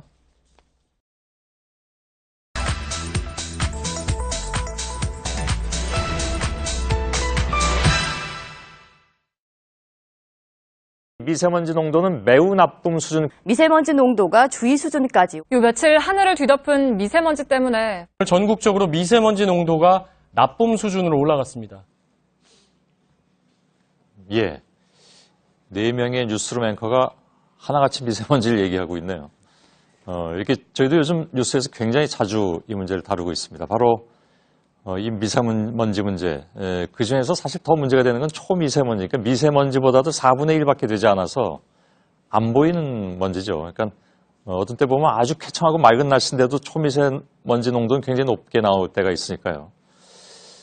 그게 더 위험하다는 겁니다. 근데 사실상 정부가 이게 좀 너무 손을 놓고 있는 게 아니냐 이런 지적이 나왔고 어제 관련 뉴스를 저희도 또 보도해드린 바가 있습니다. 그러면서 우리 시민들이 피해를 보고 있다면 중국에 뭔가 좀 배상을 요구해야 되는 것이 아니냐 아니면 뭐 정부 차원에서 뭐 최소한 항의라도 해야 되는 게 아니냐 이런 얘기들이 많이 나오죠. 과연 그것이 근데 가능한 일인지 오늘 팩트체크에서 좀 짚어보도록 하겠습니다. 자, 김필기 기자, 국가 간의 이런 그 환경 문제를 가지고 예를 들어서 배상을 요구했다든가 이런 예가 있습니까? 가장 오래된 것 중 하나가요. 1931년에 미국과 캐나다 간에 있었던 사례입니다. 예. 캐나다 트레일 지역이 이제 재련소에서요. 납과 아연을 만들었는데 이 과정에서 아황산 가스가 막 뿜어져 나왔습니다. 이 때문에 미국 쪽에서는요. 바로 국경을 접하고 있던 미국 쪽에서는 과수 농장이 큰 피해를 봤다면서 소송을 냈는데 이 두 차례 중재 재판 끝에 피해액을 배상해 주라는 판결이 나왔습니다. 예. 그리고 또 이제 최근에 인도네시아의 경우에는요. 인도네시아에서 돈 되는 펄프나무 같은 것을 심기 위해서 기존의 산림을 다 불태우는 화전을 하는 일이 많았는데 이로 인해서 바로 이웃인 싱가포르는 헤이즈라는 아주 심각한 대기 오염에 시달리고 있습니다. 예. 그러자 지난해에 이제 싱가포르에서는 아예 이런 인도네시아 회사들에게 배상을 청구할 수 있도록 하는 법을 만들기도 했습니다. 예. 현재 또 국제법적으로도요, 스톡홀름 선언과 리우 선언을 통해서 각 나라에는 다른 나라 환경에 피해를 주지 않을 책임이 있다, 이렇게 규정을 해놓고 있습니다. 예. 자, 그렇다면 중국발 미세먼지 관련해서도 앞서 조치들처럼 한국 정부도 뭐 소송을 하든 예. 아니면 어떤 방법이든 뭔가 좀 할 수 있는 거 아닌가요? 책임을 규정해놓고 있었다고 하지만 어떻게 책임을 규정할지에 대해서는 또 나와 있지가 않습니다. 예. 그리고 또 우리 미세먼지의 경우에는 앞서 본 상황과 좀 다르다는 의견들이 있었는데요. 직접 한번 들어보시죠. 예. 국내에서 발생한 미세먼지냐, 중국에서 발생한 미세먼지냐, 이것을 어떻게 구분할 것이고 몇 퍼센트나 중국 건지 이렇게 알 수 있는 방법이 없잖아요. 쉽지 않잖아요. 기후 관련한 이런 부분이 통계적으로 관리가 됐어야 되고 신체적인 영향 그런 부분도 의학적으로 쭉 관찰이 된 무슨 보고서가 있어야 되거든요. 쉽게 인정될 수 있는 게 아닙니다. 현실은 그렇게 쉽지 않다 이런 얘기네요. 예, 그렇습니다. 예. 게다가 이 앞서 보신 이 캐나다와 싱가포르 같은 인도네시아 또 싱가포르 같은 경우에는 오염물질이 어느 공장 또 어느 농장에서 나왔는지 알 수 있는 그런 상황이었는데 예. 중국발 미세먼지의 경우에는 이걸 정확히 알기가 쉽지 않다는 겁니다. 게다가 중국은요, 지금 언론을 통해서도요, 한국 매체들이 모두 스모그를 중국에서 온 것이라고 하고 있지만 이건 좀 모호한 측면이 있다. 중국 정부는 아직까지 단 한 번도 한국의 스모그가 중국에서 온 거라고 공식 인정한 적이 없다라는 입장을 전하면서 또 맞서고 있는 상황입니다. 예. 중국 정부야 당연히 자기들 중국발이라고 얘기 안 할 테고. 예. 그죠? 한국 매체들이 중국발 스모그라고 하는 것은, 이게 너무 어찌 보면 간단한 문제이기도 한데, 오늘 중국 베이징의 스모그가 대량으로 발생하거나 아니면 그 동북지방에서 발생하면 바람 타고 다음날이나 그 다음날은 분명히 오잖아요. 여태까지 그것이 한 번도 어긋나 본 적이 없고, 예를 들어서 뭐 바람 커튼이 생긴 날은 안 오는 것이지만, 예. 바람 커튼이 막아줘서 안 발생했다는 것은 거꾸로 얘기하면 바람 커튼이 없다면 중국의 스모그가 그냥 넘어왔다는 걸 또 반증하는 것이기 때문에 예. 누가 봐도 그런데 이게 현실에 있어서 아까 얘기한 것처럼 정확하게 어디서 어느 만큼 몇 퍼센트 왔느냐 이걸 따지기 시작하면 사실은 복잡한 문제가 되는 건 뭐 알긴 알겠습니다. 예. 근데 자기들이 것이 아니라고 저렇게 주장하는 건 그 입장에서는 충분히 이해가 가지만 우리 입장에서는 정말 말도 안 되는 얘기다 이렇게밖에 생각이 안 들고요. 피해를 입은 개인이 그렇다면 중국 정부를 대상으로 해서 소송을 하는 것도 어렵겠군요. 그러니까 자기 피해를 증명하기가 어려우니까. 근데 실제로 소송이 진행된 사례는, 개인이 소송을 진행한 사례는 있습니다. 예. 실제 중국에서요, 지난해 2월에 허베이 성에서 천식을 앓고 있는 한 시민이 정부를 상대로 소송을 낸 적이 있습니다. 예. 그러니까 당국이 스모그를 통제할 어떤 법적인 책임을 다하지 않았다는 거죠. 그러니까 국내에서도 국내 어떤 시민이 미세먼지 피해자가 중국을 대상으로 손해배상 청구를 하는 게 이론적으로는 가능하지만 실제로 어떤 그 손해배상액을 받아내기는 힘들 거라는 이야기가 많았습니다. 예. 전문가 이야기로 직접 들어보시죠. 이 피해는 호흡기 질환을 가지고 있는 사람들이 이제 문제 제기를 하고요. 그 사람들의 호흡기 질환의 원인이 무엇이냐, 이거를 밝혀야 되는데, 이거는 결국 역학조사를 통해서 밝힐 수밖에 없거든요. 중국발 미세먼지로 인한 기관지 천식 등의 발병 악화에 대해서 연구가 활발하지가 않습니다. 예. 그러니까 이제껏 역학조사를 좀 꾸준히 진행해 오지 않고 뭐 했느냐 이런 지적이 나올 수 있는 거고요. 예. 또 게다가 국내 대법원에서도요, 아직 미세먼지가 질병을 일으켰다는 이 인과관계를 인정하지 않고 있습니다. 이런 면에서도요, 중국발 미세먼지 탓에 건강상의 피해를 봤다면서 중국 정부에 소송을 내도 이기기 힘들 거라는 이야기가 그래서 나오는 겁니다. 예. 지난번에 저희가 보도를 해드렸는데 중국의 어느 그 연구단체에서 왜 연구한 결과에 따르면 향후에 한 70만 명 정도가 폐암으로 사망할 것이다. 예. 스모그 때문에. 근데 그것도 사실은 좀 어찌 보면 좀 두리뭉술이한 그 추측에 불과할 수 있다라고 생각할 수도 있는데 그러나 누가 봐도 스모그가 건강에 좋지 않다는 건 너무나 자명한 일이고 그것으로 인해서 폐암이라든가 폐 관련 질환 또 어떤 질환이든 발생할 수 있다는 것은 상식에 속하는 것이긴 한데 다만 얘기한 대로 그걸 법적으로 가지고 가기에는 굉장히 어려운 점이 있다는 것은 그건 일단 알겠습니다. 그런데 우리 정부가 중국하고 계속 협의를 하고 있다는 얘기도 나오는데 그건 뭐 효과가 있는 겁니까? 우리 어떤 상황으로 진행되고 있는지 환경부 담당자하고 통화를 해봤는데요. 그리고 또 환경부 입장에서는 이 법적인 조치에 대해서 또 어떻게 생각하는지 물어봤는데 국경을 넘어오는 오염 자체가 다른 나라의 책임을 떠넘겨서 해결할 수 있는 일이 아니다. 다른 쪽에서는 또 한국이 가해자가 될 수도 있는 입장이기 때문에 또 다른 곳에서는요. 그러니까 서로 양해하면서 협력 관계를 강화시키는 선에서 풀어가야지 된다. 이런 설명이었습니다. 예. 환경법 전문가들 역시도요. 개인 간에서와 마찬가지로 또 국가 간에서 소송이라는 거는 법적 소송이라는 거는 최후의 또 극단적인 수단인 만큼 피하는 게 좋다는 의견이 많았는데요. 정부 입장과 비슷한 맥락이었습니다. 예. 좀 너무 소극적이 아닌가 하는 생각이 들고요. 예. 물론 뭐 현실이 그렇다면 어쩔 수 없는 부분도 있겠지만 아까 처음에 얘기했던 스톡홀름 선언이라든가 리우 선언 같은 경우에도 다른 나라 환경에 피해를 주지 않을 의무가 있다는 것이 분명히 있다면 예. 지속적으로 우리나라도 뭐 되든 안 되든 지속적으로 문제 제기를 함으로써 이 문제를 이슈화시키는 것은 중요하지 않은가라는 생각이 들고. 예. 그렇습니다. 그런 면에서 또 아쉬움이 남는 부분인데요. 이제 많이들 그런데 익숙해졌겠지만 다시 한번 좀 강조해 드리면은요. 미세먼지나 초미세먼지 호흡기의 가장 깊은 곳 허파 꽈리까지 들어가서요. 그래서 또 혈관까지 들어가기 때문에 치명적입니다.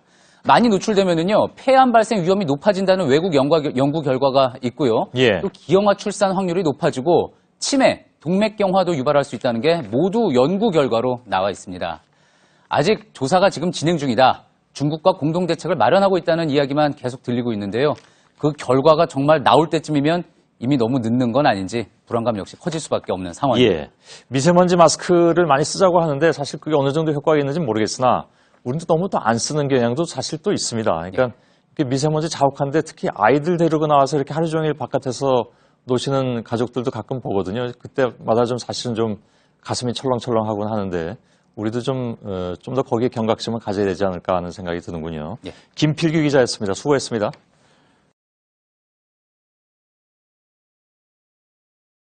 팩트체크는 저와 안나경 앵커